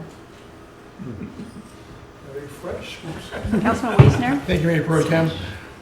Brett, I guess I'm a little bit confused because we've talked about a couple things here, and one of the things we talked about when hiring Enviro Solutions about a year ago was creating a marketing plan for it. I could have sworn we were talking about creating a marketing plan for the consumer base, which is what appears a flyer would be for. I don't picture a flyer like this going out to a big regional company who knows everything about biosolids already and is using them and acquiring them from elsewhere, needing a marketing piece explaining how biosolids work. So if we're not talking about making this available to consumers, then what are we marketing? Who are we marketing to? I think the marketing plan was to identify the customers, and the consumers are one of them. The agricultural community was one we were very interested in talking to and having the materials available for them. And part of, if you read the plan, part of it is we identified what customers do we really want to market to. And I think that there, like I say, if we had that perception, I was looking for, at that point, we wanted to find anybody and everybody to market to if we could. And so the consumers were certainly somebody we were interested in if we went that route. Like I said, we've been luckier for that, but I do think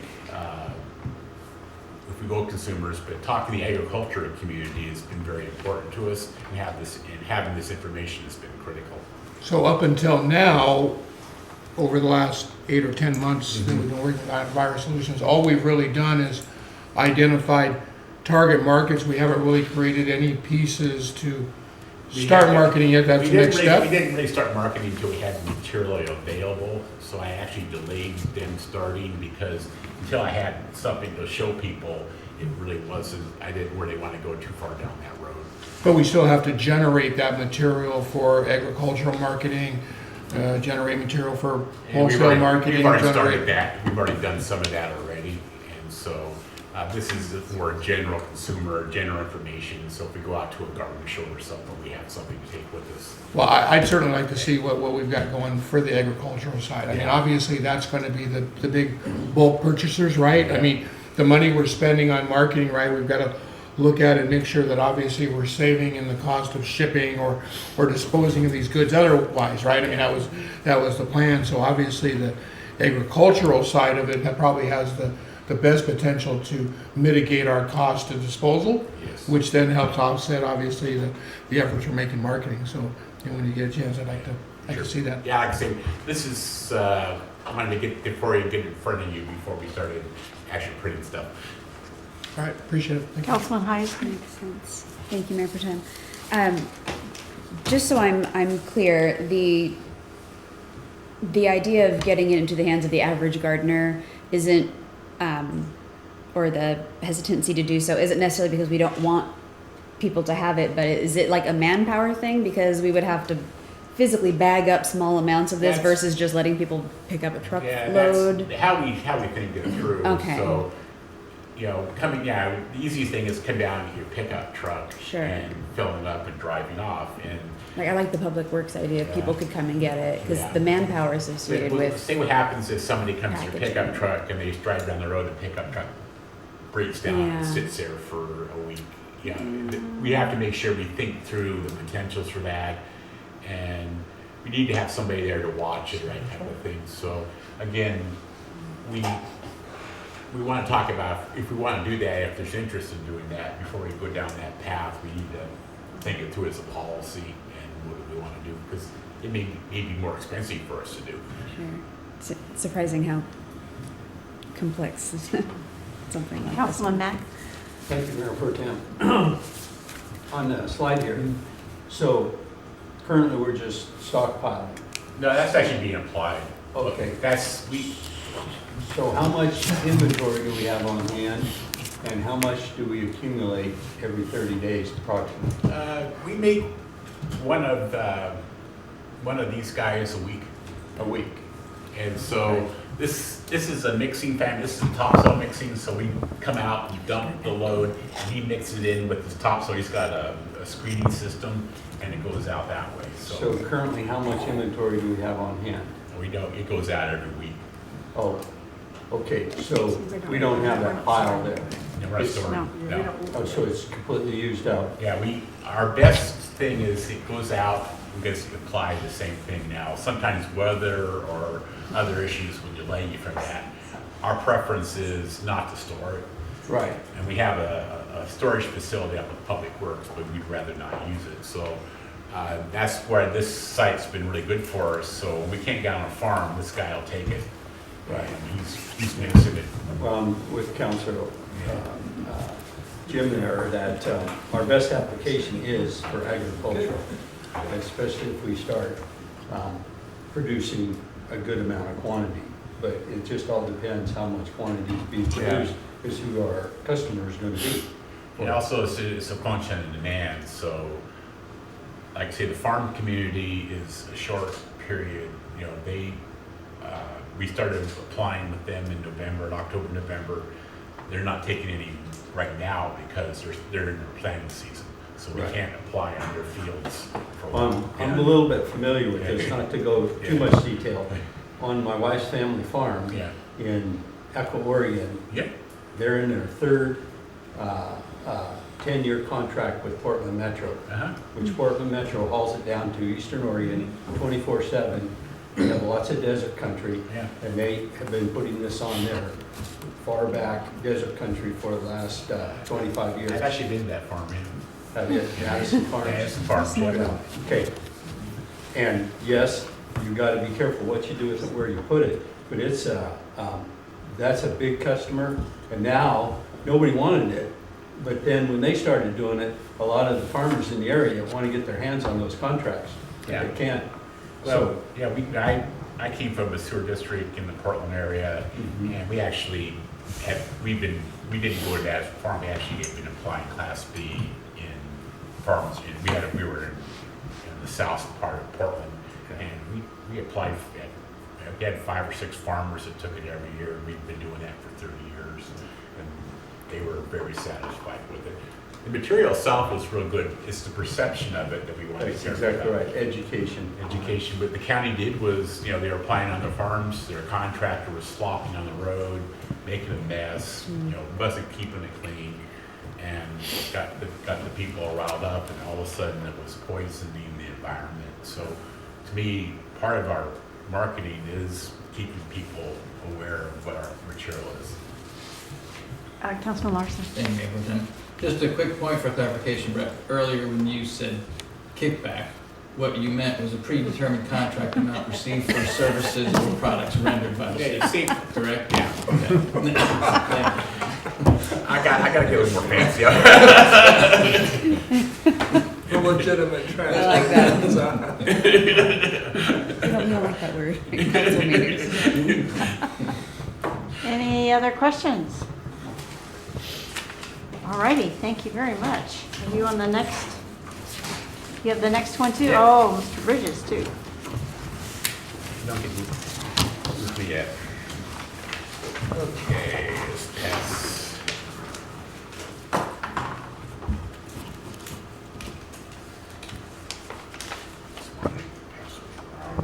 No.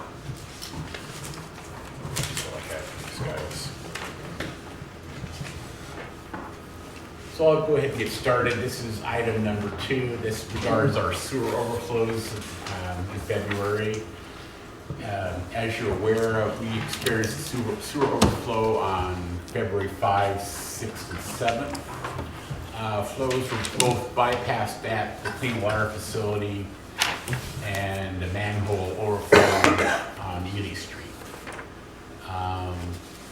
This event was created by unusually wet weather, and I'll talk a little more about it in a few minutes. And I want to say this may sound a little trite, but I've been in this business for 40 years, and this is not my first overflow, it's probably not my 100th, but I still hate them.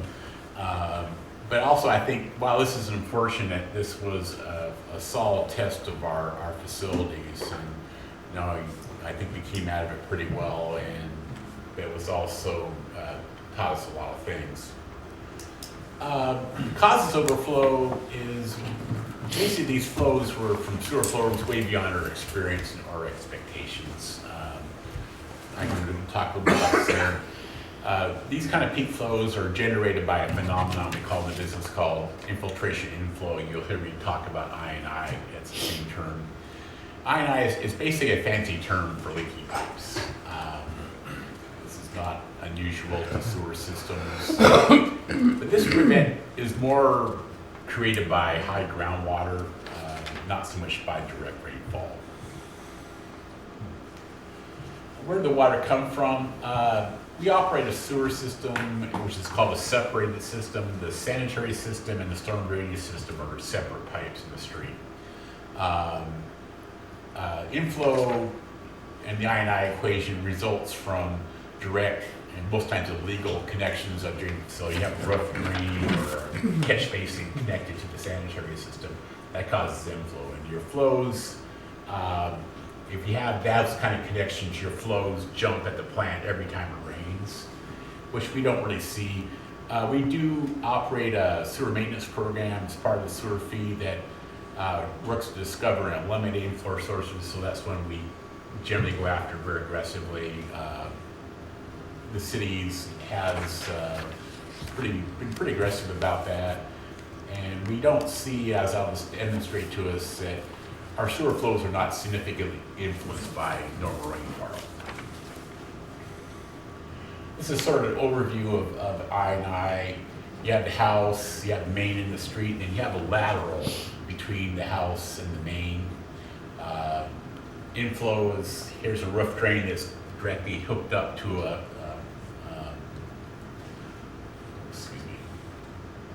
button here. This is a roof drain directly connected to a sewer clean out. This is a typical leaky pipe. I've seen pipes that had this going on, and it was just like a shower going down the pipe. So this kind of gives you an overview of that.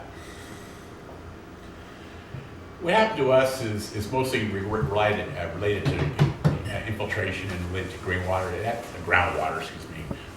Infiltration is the leaching of groundwater into the sanitary system. We have about 100 miles of main line and about 400 service laterals. The service lateral is the private pipe between the house and the main, and generally they're the worst contributors of I&I. Many of our laterals are 100 years old.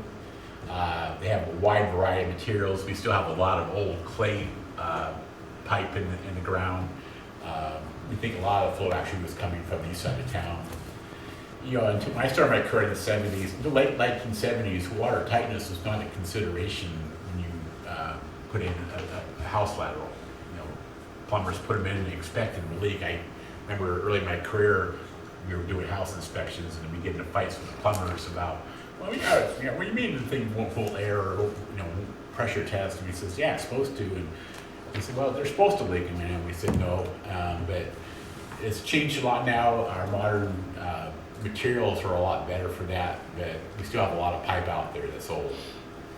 And when this groundwater reaches these pipes, the leakage enters the sewer system and proceeds to the treatment plant. Here's another example. This is quite a bit of water, and that's just leakage from the lateral, and that's just joint leakage.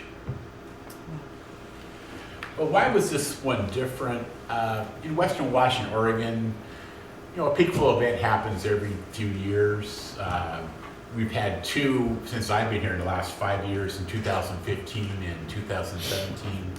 We had our capacity was overloaded and we had to do a bypass. Remember, those who were on the council in 2015, we had our groundbreaking for the clean water facility down at the Whidbey Bank building, and we pumped, actually ended up that night pumping into our hole. We avoided going to the sound, but we did have a bypass, and then in January of 2017, we had a big rain and we pumped a little bit into the bay. These peak flow events were about 2,800 to 3,000 gallons per minute, and they lasted less than 24 hours. As I said, these are generally a function of groundwater saturation and pipe capacity. And what happens if you get saturated, the amount of water getting to your plant is purely a function of pipe capacity. It's a lot of water coming down. Oak Harbor is also kind of interesting. I've always, because of the rain shadow, we talked about that earlier, it behaves more like a treatment plant on the east side of the state. So we have a little bit different I&I characteristics than most you know, someplace 20 miles down the road. But this situation was that we had two extreme weather events that hit us back to back, and I'll talk a little more about that here now. Talk about the weather. January, I gave you the state climatologist cover sheet. January 2020 was the 5th wettest January on record. It started in 1950.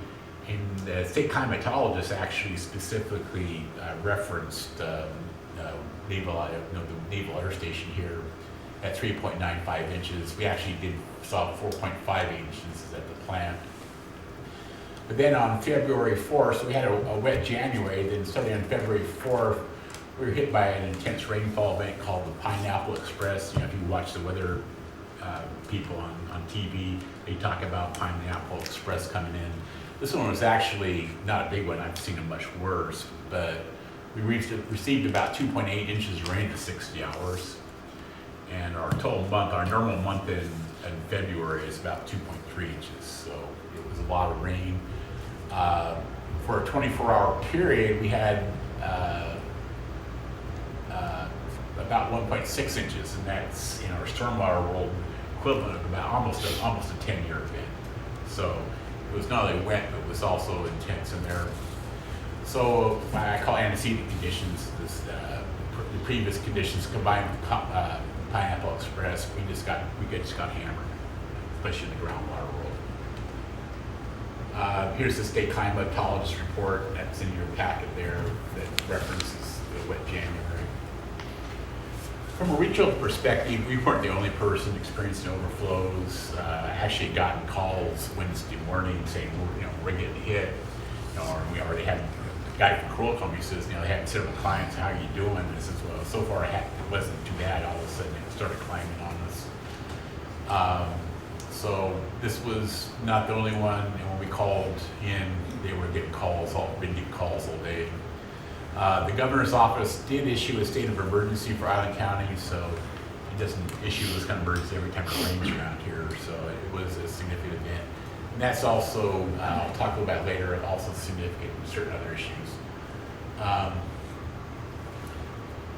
impacts to our plant, our peak flows skyrocketed to 5,600 gallons per minute by noon Wednesday. We were up there versus our previous 2,800 to 50,000. So we were pumping a lot more water we'd ever seen before. The other thing is these flows lasted for 5 days before they slowly started declining. So I'll show you a little bit more about that. But historically, we've just seen a jump and comes down. This came up and kept going, even though it had stopped raining. Our clean water facility worked without major problems. We were just overwhelmed. We just had more water than we could handle. But the plant was running full out. We were full to the brim, full to the brim, I should say. But it was actually, and it was pretty exciting there for a while. Our main capacity limitation was membranes. If we had a little more membrane capacity, we would have gotten through.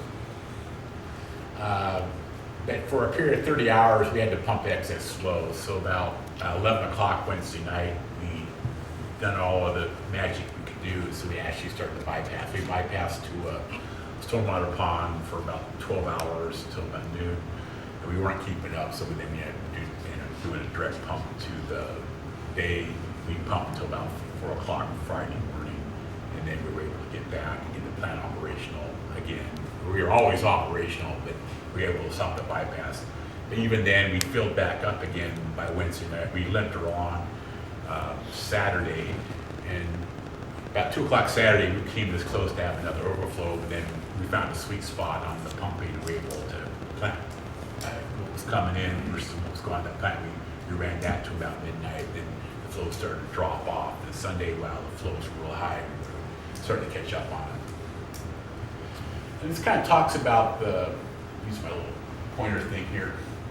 This is December 1st to about mid-February, and you can kind of see, December was sort of a normal rainfall month. You can kind of see we're seeing jumps there. You saw the flows were pretty steady, and this event here was actually pretty interesting because that was actually pretty sizable by south. It was 0.68 inches. And you see how minor of a change it had on the plant flow, and it jumped right back down. Yeah. But right around January 1st, you started to see a lot of rain occurring. You started to see the overall flow start to climb. So we'd see our rainfall come in. We never quite recovered. And then, so by the end of January into early February, we were much higher on a speed basis. And then the big one kind of hit us.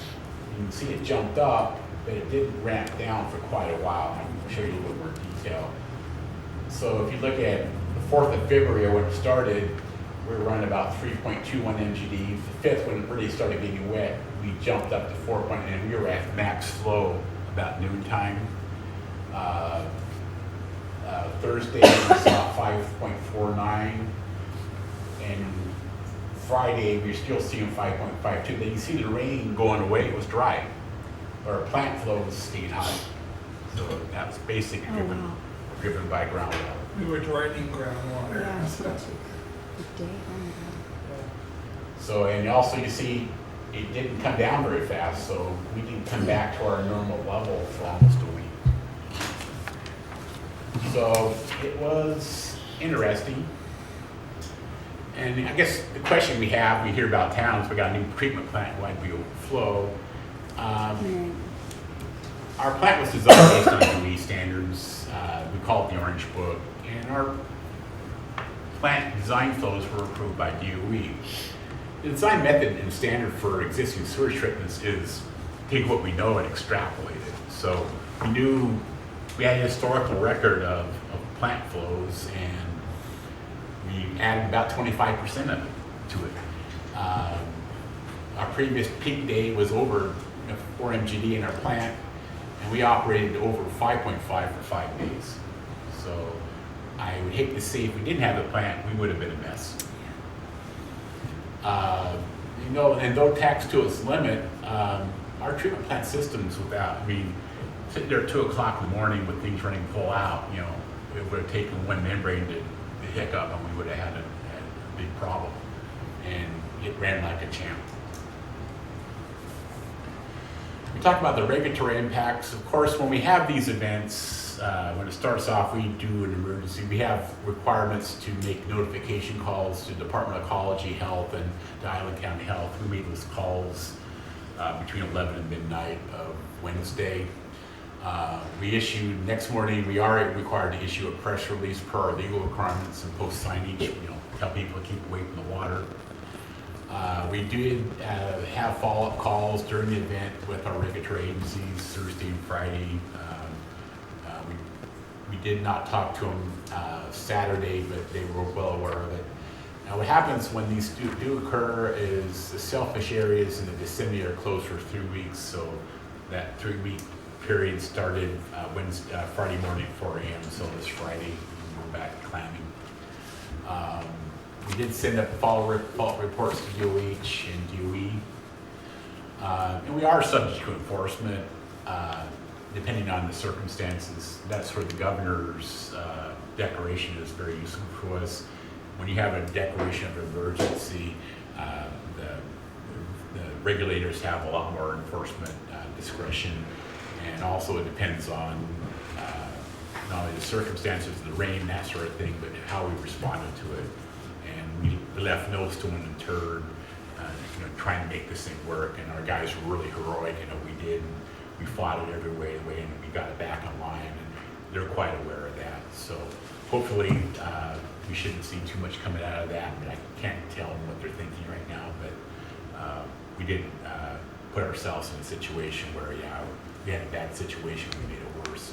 I can cite some examples of that. And talk about lessons learned. Yeah, the amount of infiltration was much higher than our previous ability to, our previous history or our ability to estimate. We just didn't know. Fact is, we came pretty close to it. I do think this recent event was probably an example of a worst case event. I don't think if we got more rain, it would have gotten into the ground. I think it would have run off. We didn't see much localized flooding during that storm. And if you had, I think if you had another quarter inch on top of that, we would have had streets flooding and more major flooding in the area. So I think we probably reached about the maximum to get to the ground. Also, based on this worst case experience, it's not a major cost to upgrade our peak capacity to what we experienced in those 3 days. We were just a little short, about 200 or 300 gallons per minute on membranes. And our system is robust, and we can actually add membranes for a very minor cost, probably $200,000 to $500,000. We're not going to have to put new pumps or anything else in, so that's a good thing. I think also any hookup discussions with the Navy will need to include ionite flow limitations if they come back and talk to us. We know from running their system for a long time, it leaks like a sieve. So we're not going to take that from them, or so that any excess flow needs to be resolved either monetarily or they take it. I'd say adding peak flow capacity, we came very close to passing this unusual peak flow. I mean, we were that close, and the fact is we were able to limp it along Saturday and Sunday and into Monday, always told you, that's there. So we didn't think it would take very much to do it. When you talk about fixing laterals, it's generally not cost effective.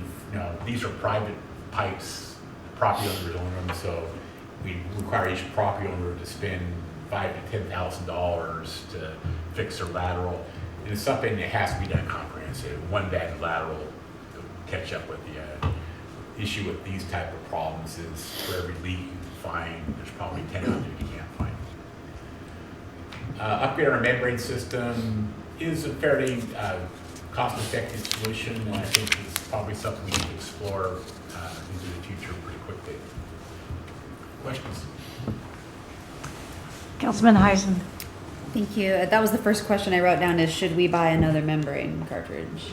We buy 4, and they're probably about 50 grand a piece plus installation. Okay, so 4 is. Yeah, we have 4 what trains in takes there to now, function. and we designed our trains for that. They were designed to expand, so we actually have the pumping capacity to add another cartridge to our membrane track. So that's a real big quick fix. Which we did on purpose, knowing that we might someday have to. Yeah, expand our facility. Exactly. And you kick yourself and wish we'd bought the extra 4 membranes, but we made the best choice we can. And I can't design for those flooding, until it happens. Well, right, yeah, lessons learned. Well, yeah, I think that's definitely something that we should look into doing. And this is probably a Steve question. Well, probably a combo question. Do we have any rules in terms of permitting and development? Do we have any rules requiring permeable surfaces, like permeable parking lots and asphalt? Brad's nodding behind you. Yes. Yeah, I was just trying to think how to make it a short answer. Whatever. So yes. I thought so, but wanted to double check. And so that would be groundwater, so that would be part of the catch. Like, would that have made a difference? The permeable pavement would actually be worse because it seeps through the ground. Really? Okay. Yeah, you're putting it back into the ground. Answers the question. Okay. See, and the storm system only deals with the rain runoff. Right. This was the high water table was the problem Right. that caused this issue, so. Gotcha. Any other questions? Besides, thank you. Besides just adding the capacity, has the technology, I know this is brand new, are the membranes any more efficient? Do we, probably somewhere down the road? We're hoping they will be, and actually, our membranes did more than what they were rated for, and so we'd actually call Suez Wednesday and say, can we get more out of these guys? And they had the ability to get online and check our system. And they said, you guys got them, you're pushing them faster than we thought we would. They didn't say anything to us, but I was going, okay. But, hopefully, technology changes, but I don't see, the membranes we're using today are probably the same porosity as ones we used 5 years ago. So, but the cartridges are actually falling in price. And if we want to pursue this thing, we still have price guarantee from our original purchase. They gave us the same price for 6 years. So if we want to buy some more cartridges, we can buy them at the price we bought them for. Any other questions? I have one that when there's high tide and a lot of rain and stuff, Dillard's sometimes, that area in there can flush stuff out into the bay. Were there any reports, or you were so busy putting out other things that? I didn't drive out there, and what I heard from other sources that there was a lot of septic, the whole Saratoga Passage was closed. And so I know I had heard reports there were a lot of septic tanks, especially along the waterfront, that were probably gray water was coming out of the ground. So yeah, I would expect that would happen at Dillard's. I suspect that actually the people call from accounts in the Bay. Okay. Anything else? Yeah, if I could just add one last thing. Sure. So, Brett did a great job explaining the capacity of the plant and how it operated. And if we went back to that slide that showed the total flows, we ended up bypassing, we estimated in the letter we sent to the Department of Ecology, we bypassed about 1.2 million gallons of untreated, partially treated, effluent to the bay. That was about 4% of the total gallons of flow that we experienced through that process. So our plant handled 96%, treated 96% of that flow. So very small percentage went to the bay. It was pre-treated, and that just shows you the capacity of our plant and how it operated. So, And I'd like to add too, we do need to thank we were working 24/7 down there. We had people sleeping down at the treatment plant, and there's a lot of people who work pretty hard and team effort to do that. Professionalism we had during that event was huge.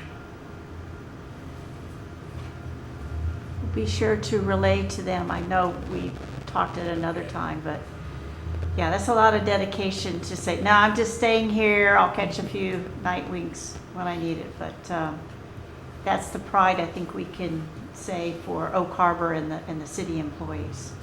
So we are very, very grateful for that. Any other questions on this one subject? Okay, IRTPO, calls for projects. It's all yours. Great. So you get to go home? Get some dinner.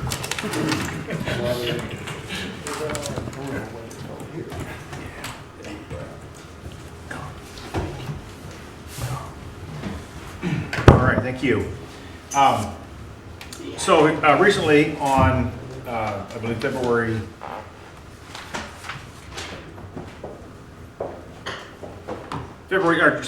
29th, the IRTPO, which is the Island County Regional Transportation Organization, which we're a member of, issued a call for projects through two sources of funding. One source of funding is what's called the Surface Transportation Block Grant, the STPG money. This money is for purposes of road rehabilitation or reconstruction of all functionally classified roadways, and we talked about that earlier. Those are your arterials, your minor arterials, and your collectors. This is federal money, and it cannot be used for residential or local access road, which is why we implemented the TBD with the vote of the people. The second pot of money is what's called the Transportation Alternative Money, or Transportation Alternatives Projects Money, or program, which is TAP or TA funds, and those are for purposes of pathways, trails, and bicycle-related projects. Projects receiving awards from this call would add to currently programmed projects for the 6-year cycle. Grant funds may be used by eligible sponsor for projects that preserve and improve transportation system and area consistent with regional priorities. So that's just a lot of language for if we fill out a grant, it has to be approved by the IRTPO, by the executive board, voted on and approved, and then potentially funded. And again, these are the slides that we talked about. So we have 1.5 miles of arterials, 24.5 miles of minor arterials, and 19 miles of collectors. This was the slide I was looking for the other one in the presentation. And then again, we get into centerline miles. Arterials are the highest traffic volume corridors, and they serve the major centers of the activity of the urban area. And then your minor arterials are that interconnect to the major arterials, and then the collectors feed the minor arterials. And local residential roads feed the rest, is where all the traffic originates from. So how much funds are available? STBG funds for the funding cycle, which is 2020 to 2023, is approximately $3.667 million. TA funding is approximately $444,000, and all those funds require a 13.5% local match. So for every $100,000, we have to provide $13,500. So potential projects. So when the call came out, I met with brought my staff together, and we looked at our arterials, our functionally classified road network. What was the low-hanging fruit? To be competitive in these grants, and we're competing against Island County, we're competing against Coopville, all the members of the IRTPO we're competing against for this pot of money. And to be competitive, it's always helpful if you have a project on the shelf that can be constructed immediately, right? And I'm not going to use that term from 2008, 2009. But so we looked at the projects, and the project we identified was grinding and overlay the asphalt surface of Midway Avenue between SR 20 and 8th Street. And then because this is federal money, we're required to bring our ADA ramp, pedestrian ramps up to code. So we reconstruct all the ADA ramps at the intersections of the roadways, not all the driveways that you see, only the intersections of roadways. I think I calculated there were 17 of those. And then we would restripe the surface to provide bicycle lanes. So here's a current picture of Midway. And you can see the cracking. It's actually it's got a high PCI rating, which means it's in fairly decent shape. This is more of a preservation project where we grind the asphalt down and we recap it with fresh asphalt. before it gets totally away from us and it requires a reconstruction. And so here's a graphic of what could be one of the possible scenarios. Midway is approximately 50 feet wide. This example here shows about 48 feet wide. And one of the scenarios you can do is you can do a 6-foot bicycle lane and two travel lanes and a center turn lane and another outside bicycle lane. Our lane widths, you can see they vary between 10 and 12 feet. So I've got 50 feet. If I went 312, so that leaves me 14 feet. I have two 7-foot bicycle lanes. I could do a combination of still do 4 lanes with only one bicycle lane on the road. 4 10-foot lanes and have a 10-foot bicycle lane only. So there's various combinations of providing a bicycle lane. So this is just one example of potentially how we would restripe this. And so if you have any questions on that project, Kamak is not here. He was going to present his idea, which was, and I didn't provide it in my slide because I thought CAC was going to have a presentation. But CAC's thought for the TA funding, which is the transportation alternative, which is bicycle pedestrian pathway projects, is to seek funds to put together a bicycle pedestrian master plan. I have some experience doing those in previous employment elsewhere. Those are always helpful, but they're only helpful if they're very public, have a lot of public process, public input, because you want to talk to those pedestrians. You want to talk to those bicyclists. Where are they going? Where are they coming from? And what is their destination, right? And that would be the same result we would seek here with that one. And so we were asking the council if we can submit two grant applications, one for STBG funds for approximately about $900,000 for the Midway project. And I'm not sure what CAC's estimate is. I would say it's probably $120,000 to $150,000 for the master plan for that bicycle lane. Another reason we selected Midway, and I'll go back to it, is Midway at SR20. We're currently working with Island County to bring Brad, help me out, what's the name of that project, the Trailway? The Hoffman Trail. The Hoffman Trail from Altfield into the city, and it would terminate at Midway. So we're proposing to build this pathway. It's approximately $1.2 million would be the city's share of the cost. And it just terminates at Midway, and basically you dump the bicyclists right back out on SR20, or they could migrate through on the Midway. And so by providing the bicycle lanes, they have a place to continue their route, right? And eventually you can see the route coming down Midway through Pioneer, down to Bayshore, get them to loop around and take more of a scenic route and get them out that SR20 corridor. So that's why I'm proposing to go with the bicycle lane on Midway. Yeah, that's a link of the bridge to the boat trail that the county's had planned from Deception Pass to Ferry. So it's part of essentially northern section with Kettles Trail. And the bicycle plan that CAC would be proposing would look at the entire city and a network of bicycle lanes and pathways and trailways to move folks around to the various locations they want to get to using those modes of transportation. So, any questions? So in summary, you're going to come back with 2 grant proposals then for the submission? Yes, and that would be... The study yeah. and then the Midway? And those will be submitted at the March 3rd City Council meeting, resolution authorizing staff to seek these grants. We have to have the grant application to the RTPO by the 14th of March. So, be eligible. Councilman?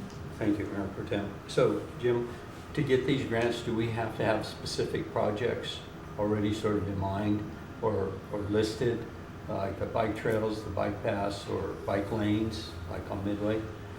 Yes, they need to be listed in some type of comprehensive plan the city puts together, which is another reason why we do comprehensive plans, is to be eligible for funding when it does become available. And that's what CAC's working on? Yes. Okay, good, thank you. Councilman Larson? Thank you, Mayor Pro Tem. Any matching funds required in these grants? 13.5% for each. 13.5%, Yeah. okay. My comment is I sit on the board with Mr. Oburn, and it's a regional plan. So by hooking up that bike trail with the one that's coming from the base, it, I think, adds brownie points. Plus, as you know, every day you see more and more walkers and more bikers. And to be able to hook them together safely is, I think, a real plus. Right, and that's, that, again, and you touched on something there. So in the competition process, it's ready to proceed, and then what other check boxes? So this is a multimodal road program, right? So it checks off the boxes that it's not only for vehicles, but it's also for pedestrians and bicycles as well. So we get added points in that competitive process for the potential for award. And it's Camino Island all the way down to Langley. I mean, you name it. It's pretty amazing. Some of it kind of edges into Stanwood. I mean, it's an unreal area, and it's amazing what people think of. So good luck, and get it ready so we can approve it, not miss out. Okay, thank you. Anything else on that? Okay, Mr. Oburn, it's your turn. Yes. I'm gonna bring up, Brad's gonna join me, and Steve's been helping me with this too. So Brad Palouse is going to wear a different hat as a member of the the Gary Oaks Society, who brought this proposal for street signage topping. So here's what it looks like. This would go on top of a I'll just tell you right there, a signpost there, and just add some area to it. And it would cover a street area. One of the good things here too is they would come up with a funding for the material, and then we would just have the cost of it. Assuming we want to go forward with this, we would accept the donation from them, and then also work on the logo, and then help me out for remembering, I think I have it reported here, but the street we're going on. 8th Avenue, right?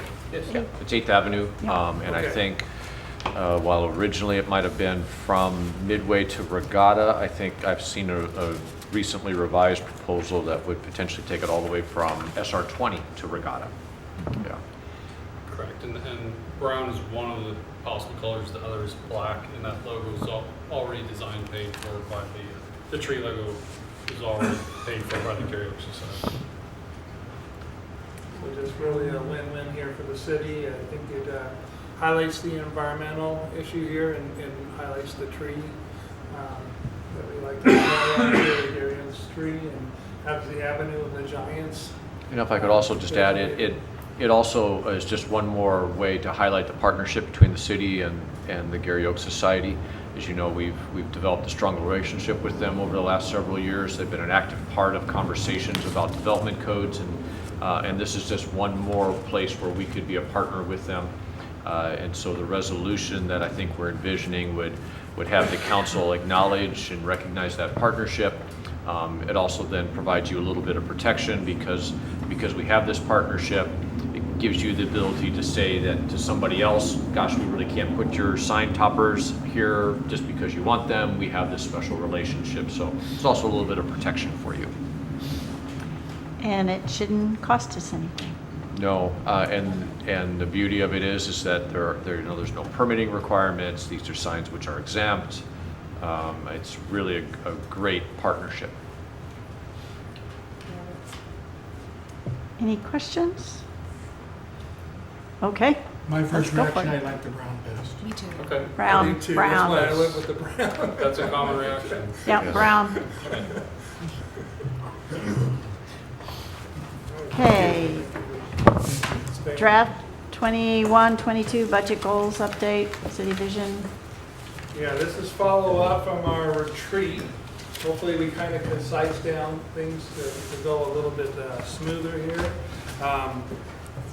Starting with the budget goal side, we have two sides with looking at our mission, vision, and goals.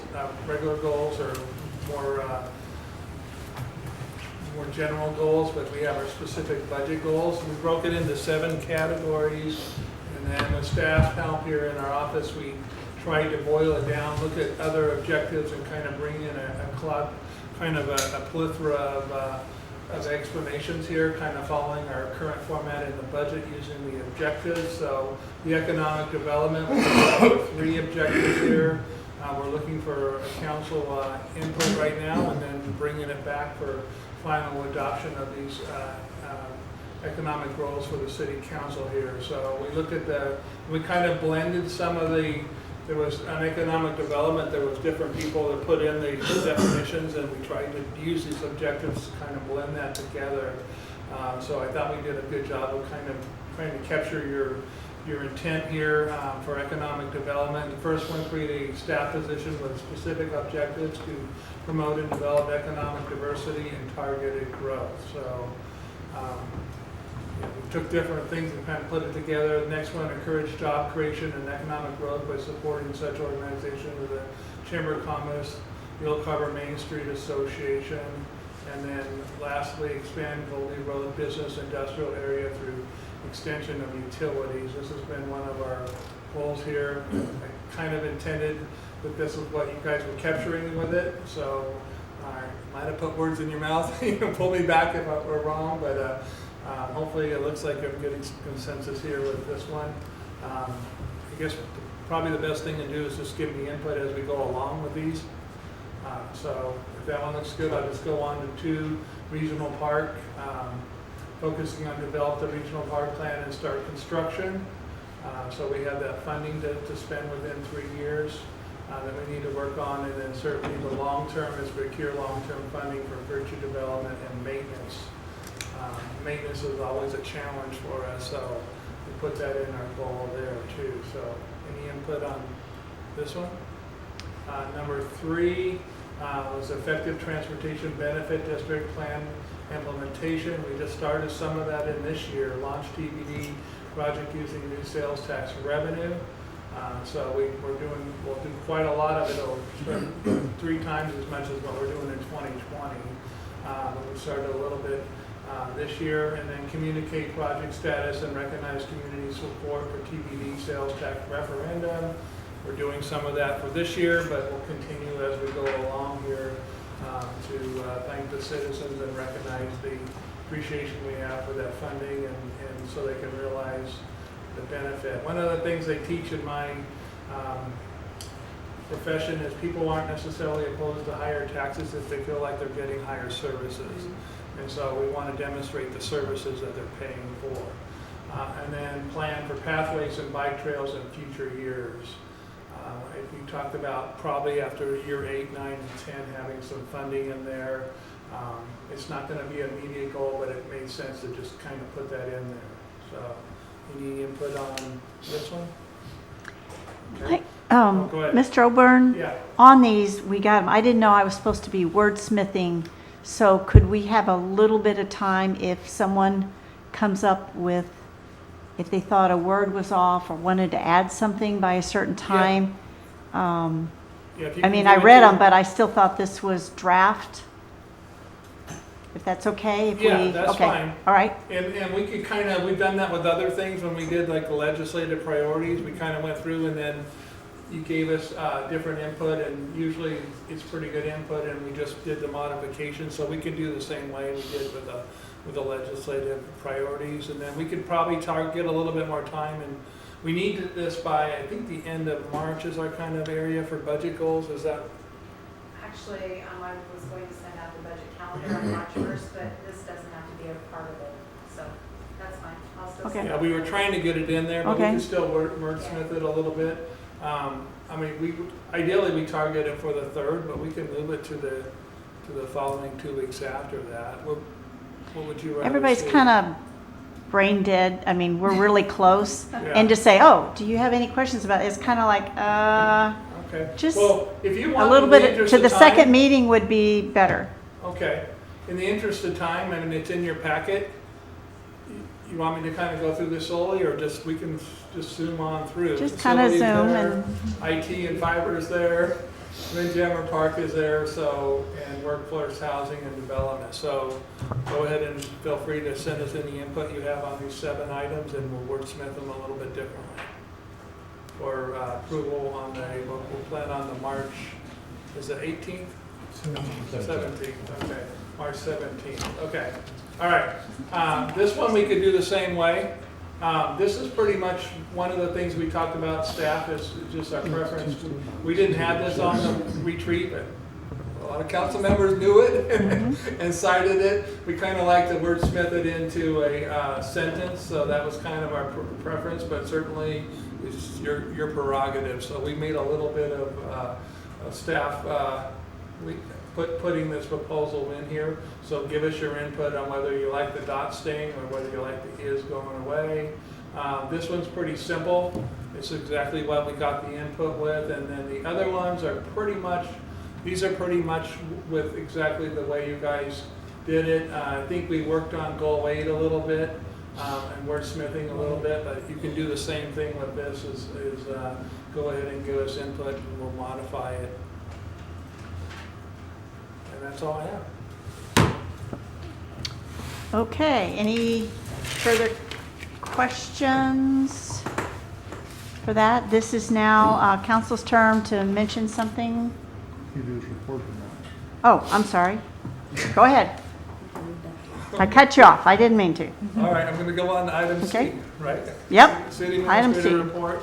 In the interest of time, I'm only going to focus on the two items that changed. I do this a week ago, and so sometimes it's obsolete by the time we go over it with you. One area there is, we talked about the proposed utility rates meeting. We talked about doing it in a special meeting, and we just really couldn't do it before the next workshop and getting the dates to work together. So rather than do a special meeting, we would like to do it on the March 25th workshop. We're going to try to keep other items off as much as possible on that, so we can focus on and use that regular time to focus on having the consultant here and really going into the detail you wanted to do, and being able to say, well, what if we do this? What if we cut this? And so, and I know the inputs come in and the questions have come in, so I think it's been really helpful for Tricia to kind of know what, to be prepared and to draw some analysis on so that we can kind of go through this a little bit faster here. But we're looking at that March 25th regular workshop meeting to focus on the rate, delving into the rate study a lot more deeper. And you have any more to add to that? Yeah, we still are accepting questions. I've gotten it from 2 council members, but the rest of the council members that may have questions they want me to address, I would welcome getting those. And you wanted that by this Friday, right? I did. Okay. It'd be great. Since the meeting is until now, the end of March versus we thought it was the 1st, if the 6th works better for people, that's fine too. Yeah, we were going to try to target an earlier date, but we just couldn't get it to work calendar-wise. So this was the earliest, and it just made sense to just go ahead and do it at the regular time. So we'll have probably another long meeting, the next one, unfortunately, but that's just the way that it goes. So, and then the other change I have under Public Works, under the clean water, we did finally get a counter proposal from the Navy, and staff will be, just got it, and staff will be reviewing that tomorrow. And I guess I'll take any questions on any other items. I just have a question. Sometime I've heard that you're working on reorganizing the parks and recreation and stuff, and I'd kind of like to know what's at some point before it's finalized, that council's informed on how you're thinking about reorganizing that, or some of the Well, if I do staff? anything comprehensive, I have to have council approval, so I kind of submitted a really rough draft to staff, and I've been doing a one-on-one with a lot of staff and getting their input, and I'll probably come back with a plan, with a reiteration of that, and so I'll probably have 3 objectives in doing the organization. It's kind of precipitated by the change of 2 key people in the public works, and so probably the status quo one would be a change within public works, and one would be more comprehensive, and option, a third option would be affecting and looking at a possible creation of a park and rec district, which we don't, or not district, but a park and rec department, which we don't have now. We have 3 park and rec departments, but they're all split up and fragmented into other departments. So vetting that and working it through, I think I kind of mentioned it in here in the report. that, so thank you for bringing that up. But that'll probably be targeted at the March at the earliest. But the March is going to be full with the other ones, so I'll Yep. kind of have to figure out the dates there. And trying to do that, I was trying to get it ready, but we'll see how I am in doing the vetting process and dealing with that. I'm trying to be proactive on the retirement probably of the parks director, the parks manager in July probably is when he's going to retire, and we'll be leaving in the short term the position for Rich is retiring at this Friday, and then we already had kind of a conclusion of leaving that and then filling it by just doing some changes in that area. So we're still evaluating and vetting that. I'm just curious, and you get questions, and it's just sometimes we're the last to know, and we're supposed to be knowing. So I'm just throwing out there. It's not a criticism. To build on that, even if you don't need our approval, that's the kind of thing we like to know. So tell us anyway, even if you don't need our. Yeah, well, I can show you the one that I changed No. it already. Yeah, The one no. It's already I'm changed, just and so- just All right, throwing when it I out get the for other one, time. I'll throw it out to you at the same time I throw it out to staff then, for vetting when I come up with my reiteration of 2. But I am looking at it as an opportunity and learned a lot. Some of that will translate when we talk and some of the things I learned when we start talking about the staffing at O&M. Just been learning a lot about public works and learning a lot. Kind of threw out a proposal that was a idea. It really wasn't even a proposal. It said idea and draft idea, so it was very, very high level thinking proposal there. So I wasn't and I think there was some unfortunately misinterpretation that it was something already planned, but it clearly had on a draft idea. So Okay, it's just it didn't take me long to already we like find to be another kept idea. informed, or we hear something and then Yeah. don't want to cause panic on the street or through a department or something. So, any other questions or for Blaine from council? And does any of the council members have anything they want to bring up? Joe. Real quick, Joe. thank you. Last month at our workshop, our 122 workshop, I referenced an email we got from Eric Marshall regarding smoking ordinances, for the consideration of a smoking ordinance. And I've had a couple of casual conversations with the chief. I asked at that time for it to be brought forward at our next meeting or at our next workshop. So that's, 30 days have passed. I'm happy to move at our next council meeting, give it a firm timeline, but I'd like to find out where we're at in that thought process. I'm writing it right down now, and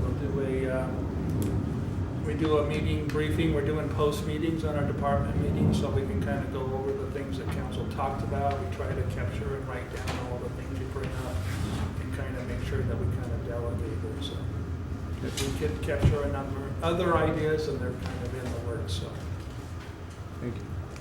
Councilman Larson. Thank you, Mayor Pro Tem. For considering the hour and for brevity's sake, I'm not going to present this tonight, but I will do it again. I will do it in more depth on Tuesday. But in our budget goals, this didn't make our top 8, but it's very important to me that we get a line item in for the addressing our homeless issue. And so I have some facts and figures on what we're doing and not doing vice other cities on the island and Island County, and what my proposal is for that. So even though it didn't make it in our top 7, I'm going to push to make sure it gets on there as a budget item, and we'll talk about that further on Tuesday. Thank you. Councilman Wiesner. Thank you, Mayor Pro Tem. I just want to thank all the staff for sticking around tonight. Very long day for you guys. We appreciate it. We understand it. And I just want to let you know, thank you very much. I had nowhere better to be than right here, right That's right. Well, I think we got about 10 more items to discuss, don't we? Okay, round the table. Anybody else?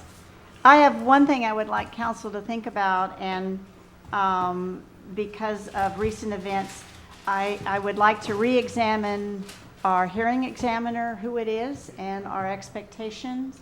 I was disappointed we didn't get anything written after things were submitted, and apparently, in Hancock, he appeared shocked that he did not write anything for things that were handed to him either by lawyers, architects, or other people that were factual things. So not tonight, but if we're doing the big picture and the big vision and how we want the city to go and smoothly, I think we need to look at that. And that's it on who it is and what we expect and how to go from there. So anything else for the good of the order? We are adjourned. Thank you very much.